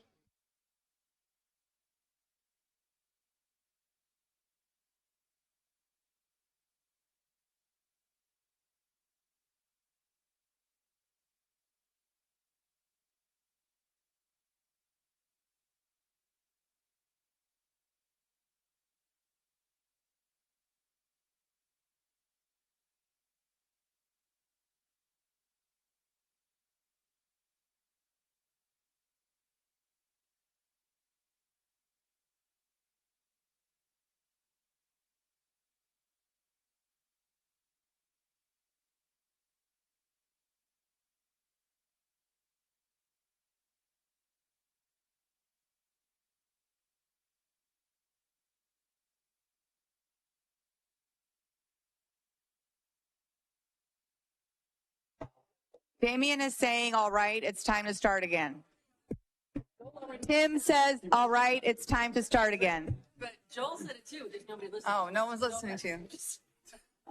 There's still too much.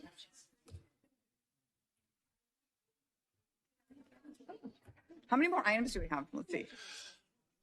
So at this time, we will reconvene from the recess, and we'll go into item D4. It pertains to the reorganization of the Public Works Department, and I'll turn to staff.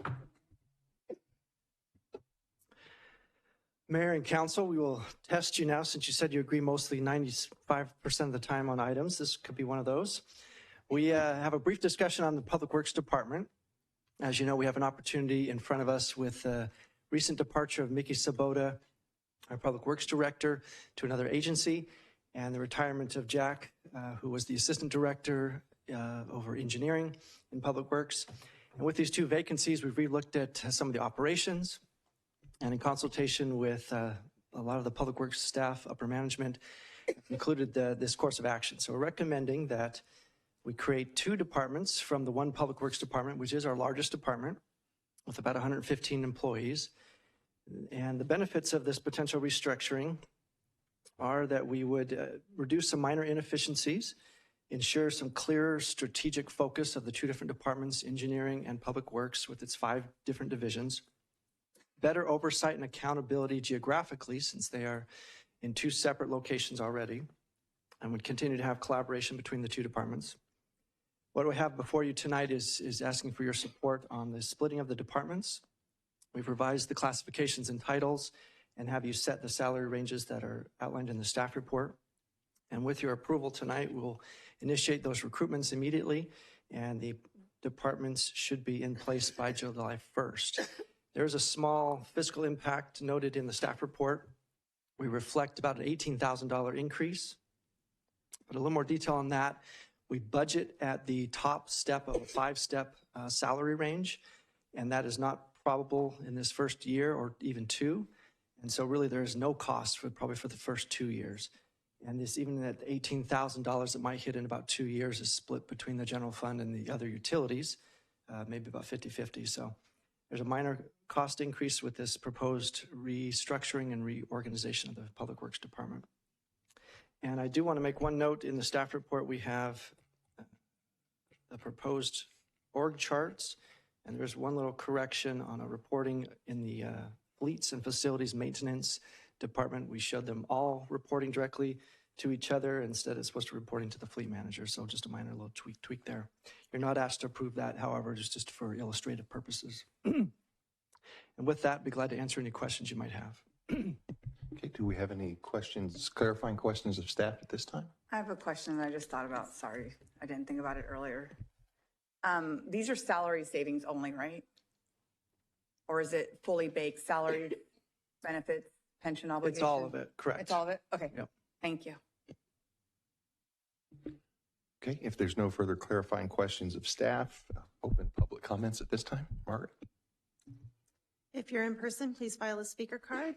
If you're participating via Zoom, please raise your hand. Remarks are limited to 3 minutes per person, and your microphone will be muted after the timer has expired. And I received no public comments on this item prior to the meeting. I have no speaker cards and no hands raised. Okay, thank you. We will close public comment at this time. move into council discussion, or if there's no discussion, do I have a motion? Mayor, I'd like to make a motion. As detailed in the staff report, I move to approve a resolution to recognize the Public Work Department, approve settling salary ranges, and authorize the city manager to implement the reorganization. I have a first. I'll second. And a second. All in favor, aye. Aye. Opposed? It is unanimous. Moving on to item D5. The next item is an ordinance to amend the Brentwood Municipal Code as it relates to regular meeting dates of the City Council. Staff. Okay, Mayor and Council, in your municipal code as it stands today in section 2.04.020, the council meets on the second and fourth Tuesday of every calendar month, except in November and December when meetings are on the second and third Tuesday to accommodate the holidays and staff vacations, et cetera. One of the consequences of that action is that we have to cancel planning commission meetings and either reschedule them or delay some items that move forward. Minor inconvenience there. But we also have the inconvenience of back-to-back staff publication of the agendas. That does create some strain, and oftentimes business isn't able to be produced quickly enough for the turnaround that's on the back-to-back weeks. And so sometimes that creates some delays in some of the business. So what we've proposed is some changes to the ordinance that would reflect in November and December, we would cancel the second meetings that would occur on the third Tuesdays of the month. And if there's a need for a special meeting, if it can't be accommodated at a regular meeting, then those can be scheduled as needed. So it would reduce the 2 meetings in November, December.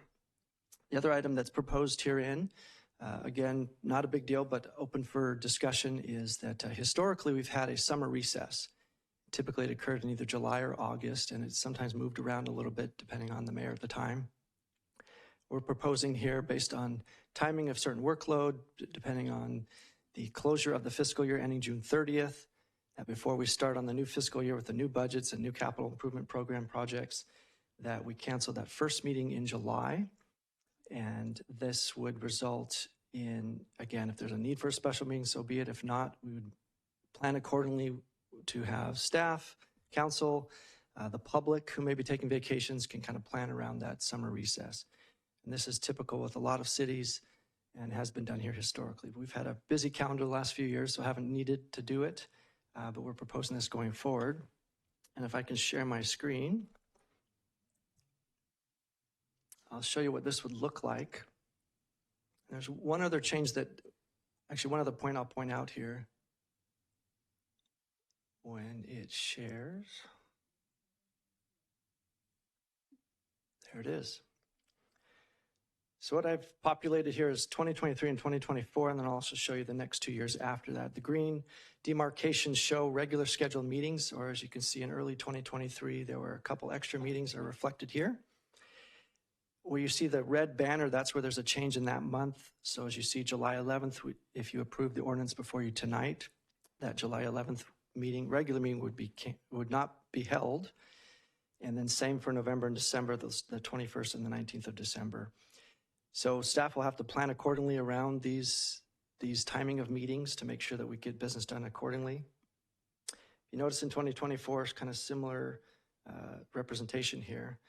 Flipping over to 2025 is the first time this will come up in the next few years. If you look at November, where your current ordinance, without any changes tonight, says that if there is a holiday that falls on one of your regular meetings, then the meeting would move to the next business day. So in this case, with Veterans Day on November 11th in 2025, the regular meeting would, by default of your ordinance, move to November 12th.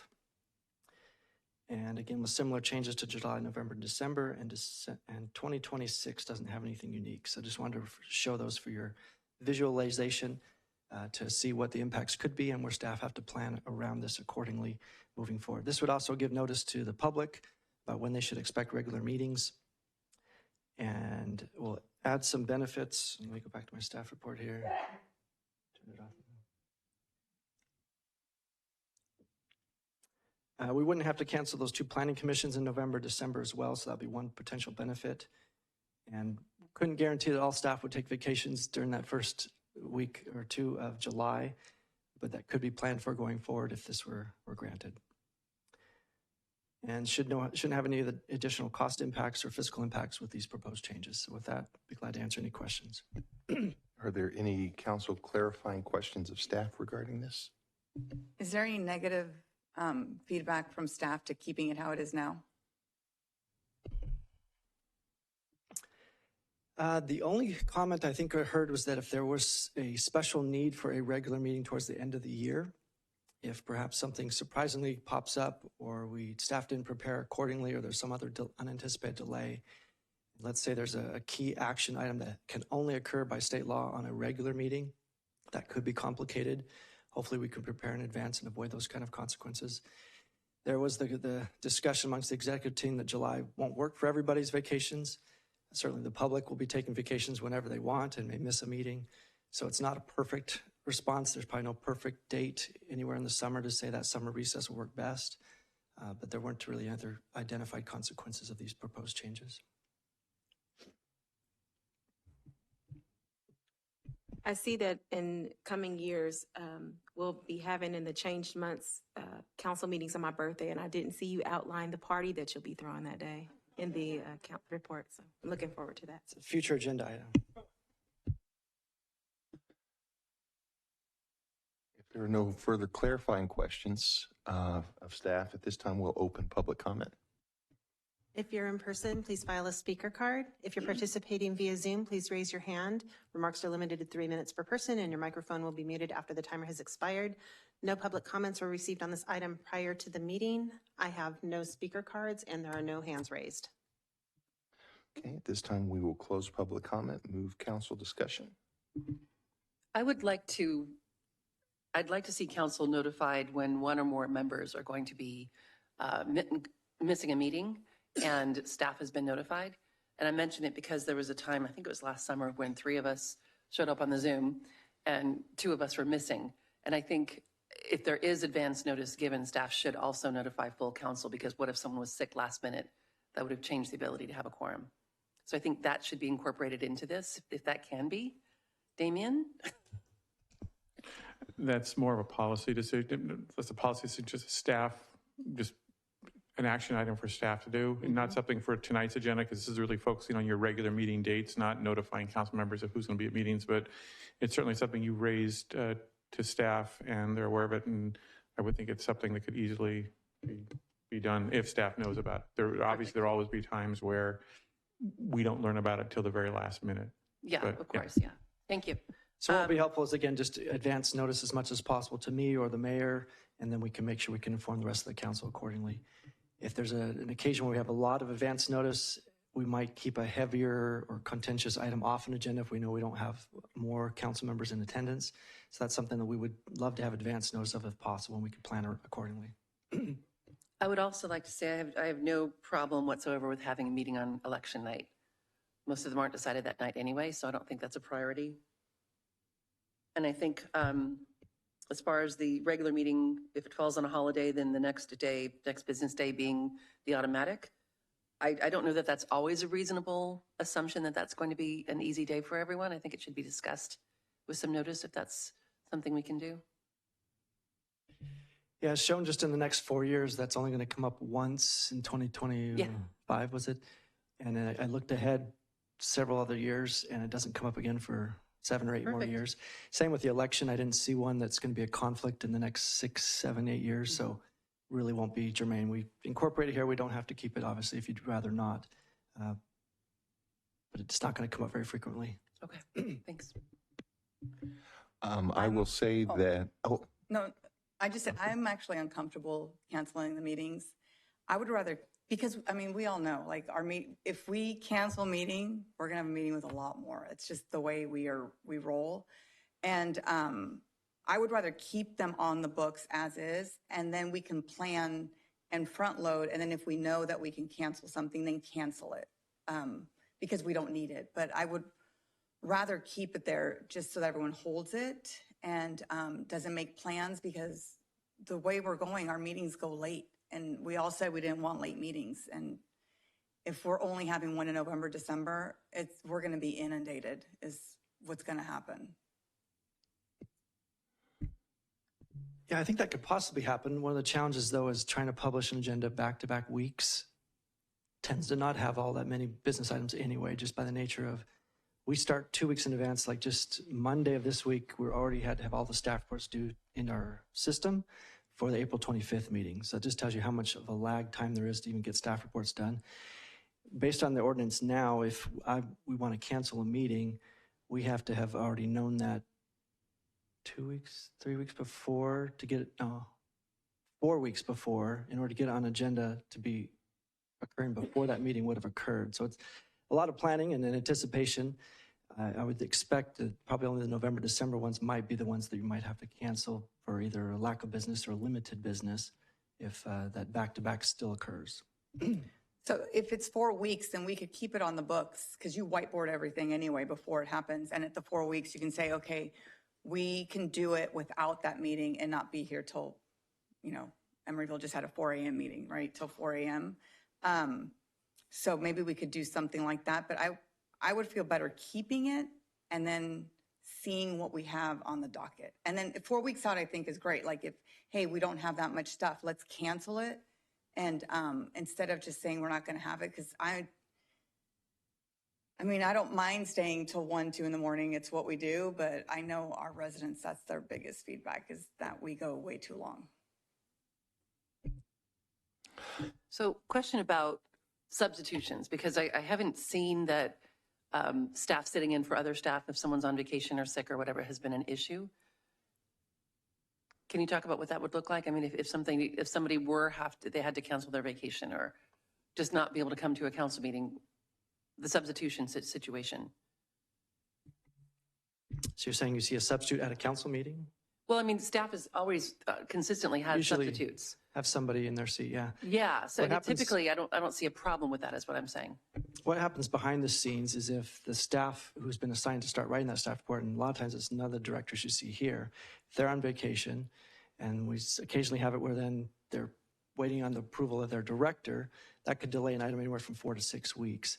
So it does come up behind the scenes. You may not even be aware of it. You say, well, why are things taking so long to get on the agenda? Well, here's some of the behind the scenes stuff that we're trying to manage with the different vacations that happen at different times. Again, I'm not just naive to think that everyone's going to take their vacation on that second week of July, but it's more likely to happen. I've worked in cities where we had summer recesses and people tended to plan accordingly with that recess. So I've seen the benefits of it at other cities. And is there any kind of ordinance around, maybe not ordinance, maybe a Brown Act violation around canceling too many or not having enough meetings in a certain year? I mean, is there any regulation around that? For what you're doing tonight, there's no prohibition to cancel the meetings in November and December and one meeting in July. I think if you met once a year or something like that, that would be a problem. But the council has regular meetings and they're within, certainly within 30 days of each other. And that's not a problem. I don't believe there's anything that says that, but based on this recommendation, I don't see any legal issues associated with doing that I would be concerned about. This is typical for cities. In the past, we have canceled meetings, be it in the code or just done by resolution of the council. So to avoid the extra long meetings that Councilmember Mendoza is talking about, are you proposing that we would instead have special meetings as needed to make sure that doesn't happen? Because, yeah, I don't know that will necessitate having longer meetings if we cancel a few meetings. It could happen, but I don't know that it necessarily means that. We've had a lot of busy items the last couple of years, but at some point it's going to start to pace itself back out. So I don't know that that's going to be 4 a.m. or 2 a.m. or whatever, but we'll try to balance these meetings out and hopefully not delay too many other items that could have occurred if you'd had 2 meetings in November or December or July. I was going to ask, and I think it was just asked. So I don't have a problem with the canceling of the 3 meetings, especially for bandwidth for staff and for ourselves as council members. I do have an issue with, and I'm happy to find out it's not going to fall on election night. I specifically had someone, I wasn't a council person, that called me complaining that their employer, even though they were told they were going to be allowed off to go vote, they didn't have the opportunity to, and it was getting late in the day from work. And they had to make a decision on whether or not they would be coming in person or on what they were going to, if they were going to be on Zoom or what they needed to do to be on to get where they needed to go for their council meeting. That being said, I just want to make sure we will still, in the months where it's canceled, if there is something pressing or hot, we do still have the right to have a special meeting if we need to. That's correct. If something cannot wait, hopefully everyone hasn't already planned all their vacations and would miss that if we tried to schedule a special meeting then, but we would try to work around that as best as possible. Thank you. I know that this is what many of the other cities do. We have a couple of cities in Contra Costa County that entirely shut down the dates of August and until September. Some entirely shut down in July. But seeing that it isn't infrequent even now that we only have one meeting in July and that we have one meeting in November and December. I don't have an issue with this, especially if it brings the added benefit of some of our behind-the-scenes planning and our employees to be able to, if they want to take advantage of it, to have a more cohesive opportunity to plan further in advance. All of us have families, and getting everyone's schedules together, if you have a certain time that you can kind of plan for your families to get together, I'm certainly in support of a decision that would support that.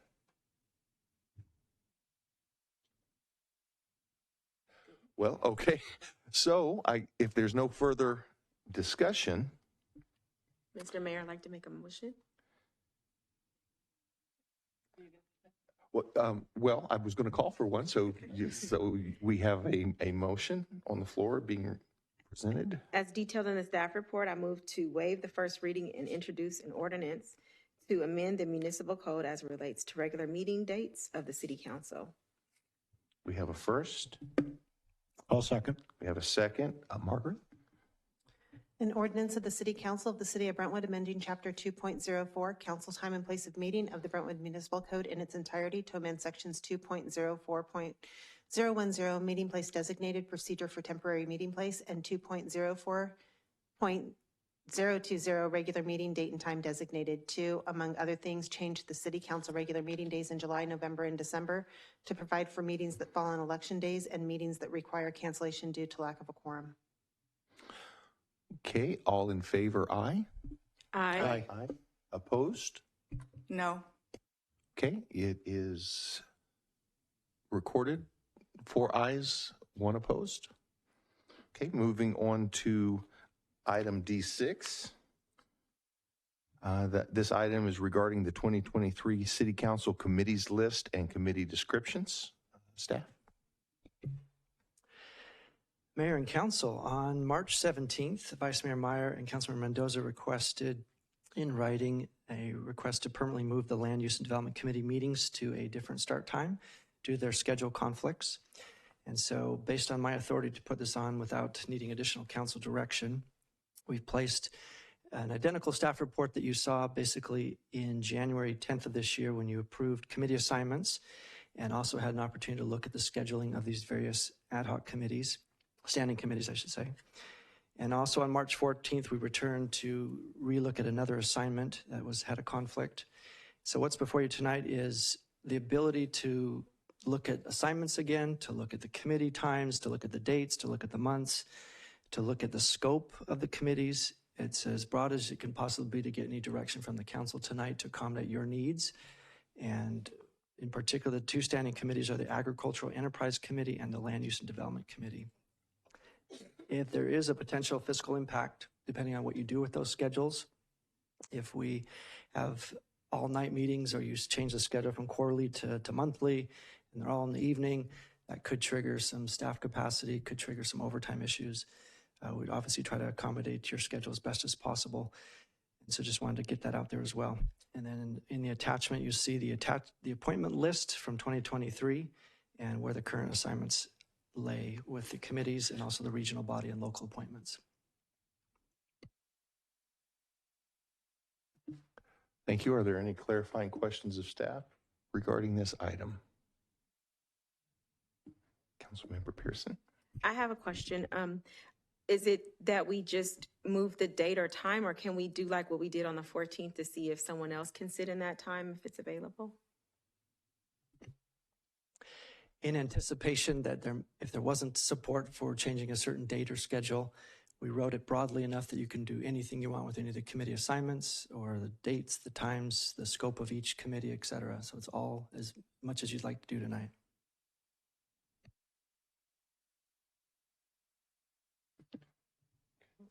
If there are no more clarifying questions of staff, we'll open public comments at this time.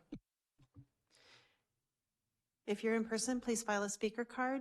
If you're participating via Zoom, please raise your hand. Remarks are limited to 3 minutes per person, and your microphone will be muted after the timer is expired, and no comments were received on this item prior to the meeting. I have no speaker cards, and there's no hand raise. Okay, we will close public comments, move into council discussion. Yes, we brought this forward because the three of us, so Commissioner Roberts and Vice Mayor Meyer and I would like to move it to the Wednesday at 5:30, just to accommodate schedules and allow the public to attend. Move it. The land use. Sorry, that was the only reason this came forward. We want to move it to 5:30. We've heard from the public also that they would like to attend, and during the day it's difficult for them to attend. So with the land use being proposed to move, is there any other conflict or any other movement or changing or anything else? I just have a kind of maybe a question or a discussion. Is there, I mean, I understand that people have other things that are going on. I took over the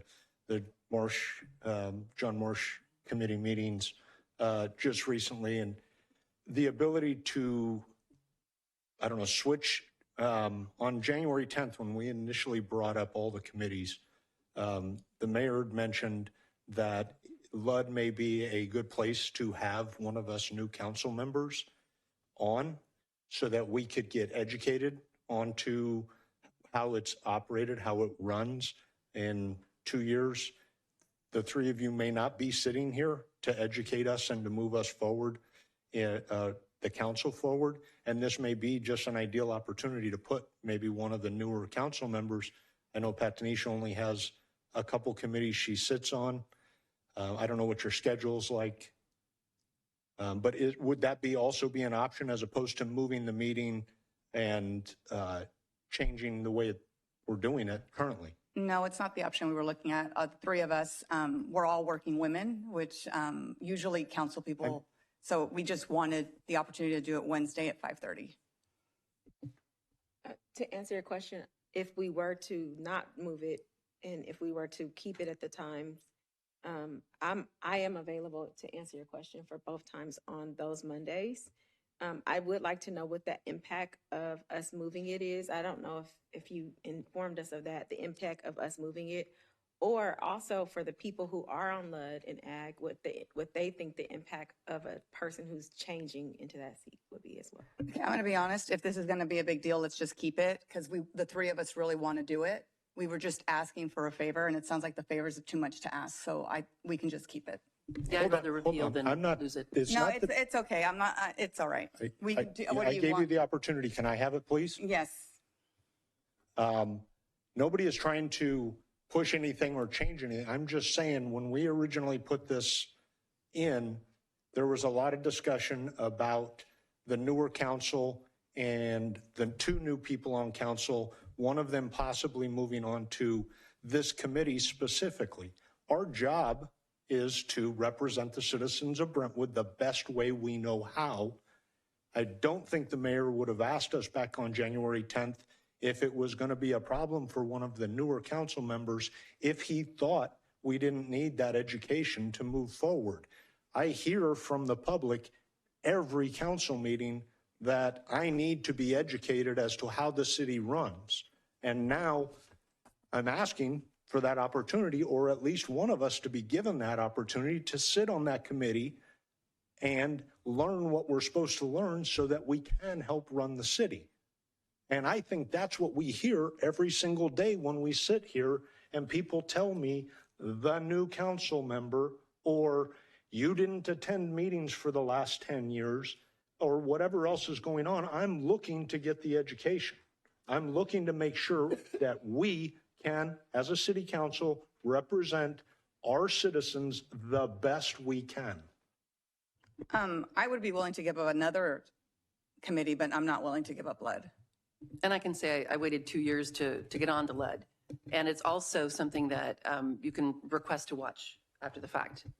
It's recorded, so it's something that you can watch or they can watch it live, yeah. I have proposed a question to our city manager, if I can possibly get a response to that. And the question was impact. So I'm aware of one impact, and that is that if we're talking about the third Wednesday at 5:30, that's when the Arts Commission currently meets, so that wouldn't work. You could switch it to a different week if you're looking at a 5:30. Other impacts would be just staff availability to run the meetings and make sure there's not another streaming meeting occurring at the same time. So some of those things we just have to work through.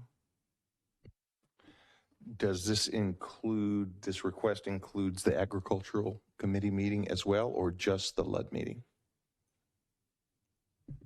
In an effort to be efficient, we just produced it all at the same time, so we wouldn't have to come back if there was desires to relook at other committees or other schedules. We just put it all in the staff report all at the same time. So everything is open, Ag Committee as well as the LUD. So Vice Mayor, since you're the schedule that would affect on agriculture, are you still potentially available for the standing agriculture? I did not bring it up. This time the meeting was a different date, so it didn't work based on either one of our schedules, I think, as well. But sure. I didn't bring it up because it's a quarterly meeting, and it was that one I was able to make. Okay. So this decision tonight was strictly based upon the LUD. And how many LUD meetings did we have last year? Like 5? We can check. Give us just 30 seconds. I'm sorry, I missed the whole question. What was it? How many meetings we have? We don't have that many, so that's why like changing it is didn't seem like, and we've changed it before, ad hoc. So in 2022, we had 4 LUD meetings. Yeah. So is 4, and I think that's probably the regular, from the year before that was probably similar. Is that impact that negative to staff, 4 meetings? No. So, and what you're talking about changing, so if there's a regular meeting that's canceled, we have the ability to schedule a special meeting, and that's much more discretionary. What the problem was with the ordinance or the rules the way it was written, we just couldn't change a regular meeting without coming back to you.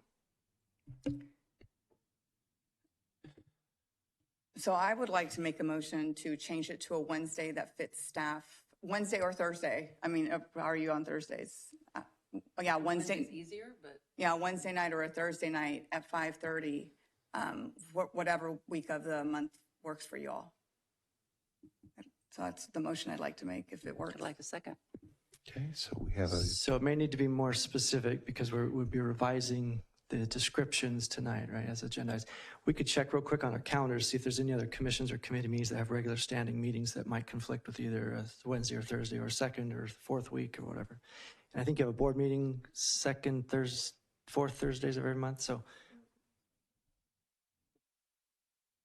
give us just maybe 30 seconds to check it out.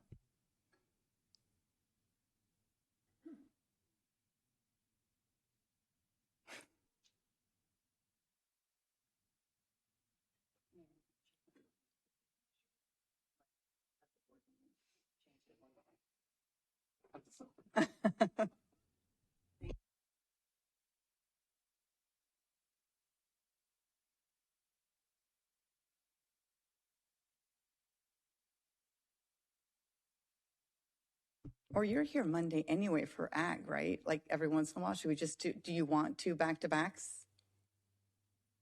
It doesn't bother me. It doesn't bother me. I just didn't want to burden you. It's just going to be like an afternoon of it, but what about Commissioner Roberts? She's probably fine. I would think she would be okay. Immediately following. Yeah, it's just after work.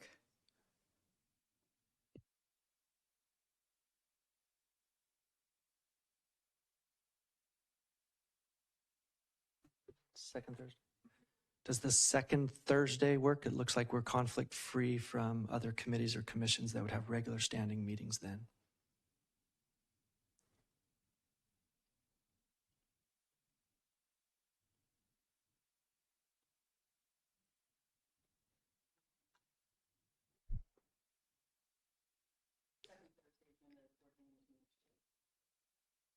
When's mayor's conference? That's on Thursdays, right? First Thursday? First Thursday. First Thursday, okay.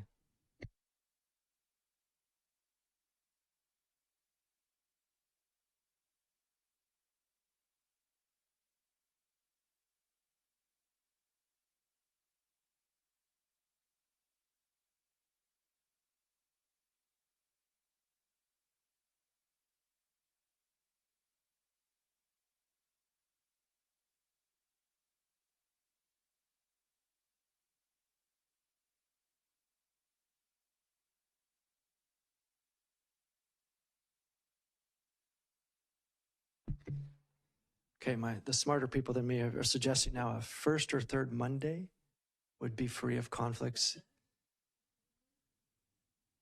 This would be for lead. Ag. March. Apologize. Ag is quarterly at 2 p.m. on the first Monday of the month, so March.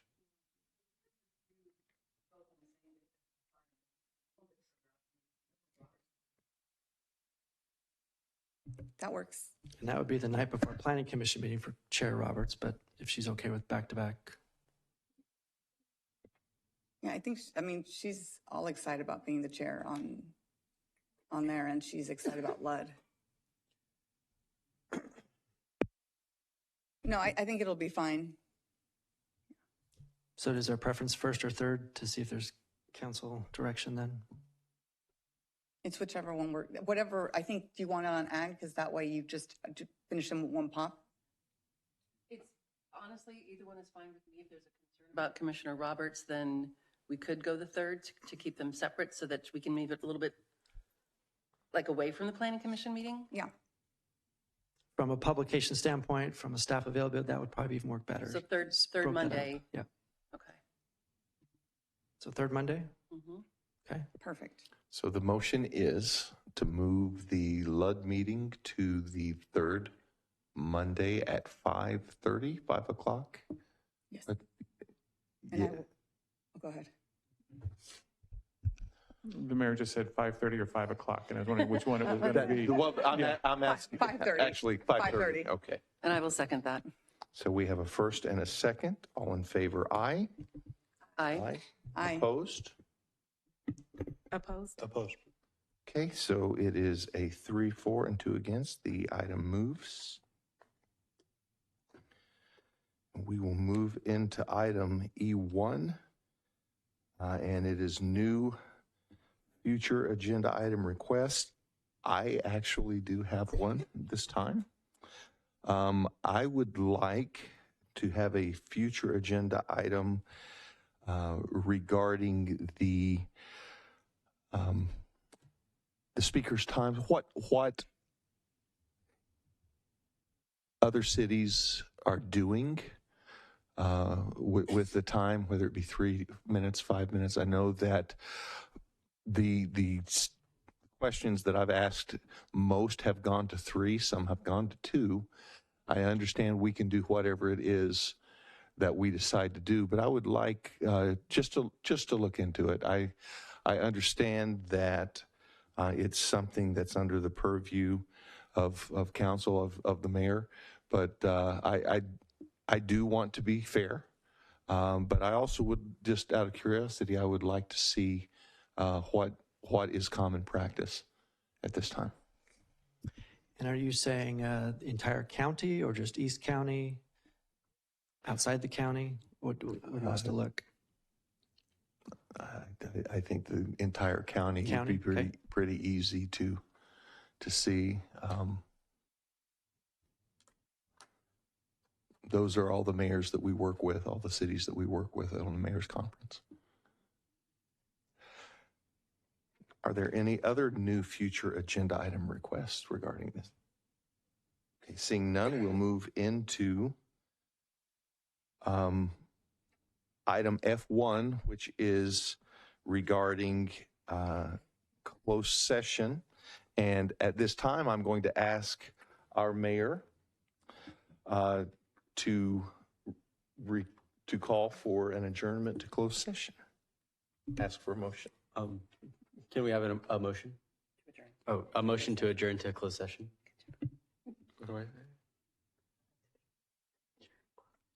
I'd like to make a motion to adjourn session. Do we have a second?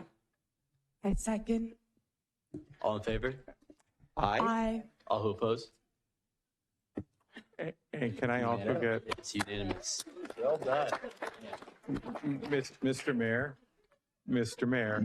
Can I also get a vote from the city council and a second from the city council?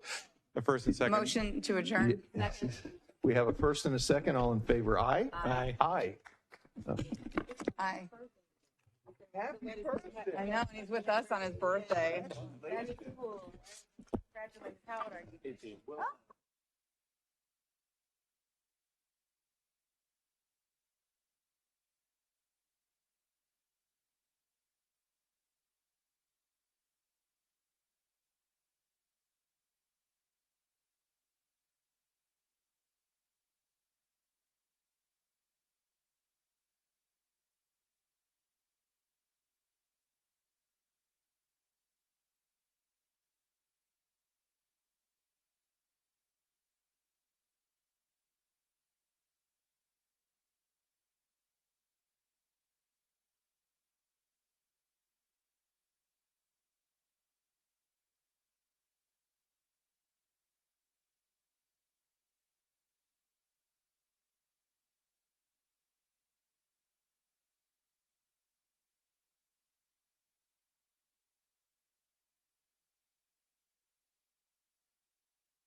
At this time, we will reconvene from closed session.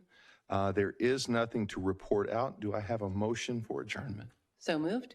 Second. I have a first and a second. All in favor, aye. Aye. It is unanimous. We are adjourned. Thank you.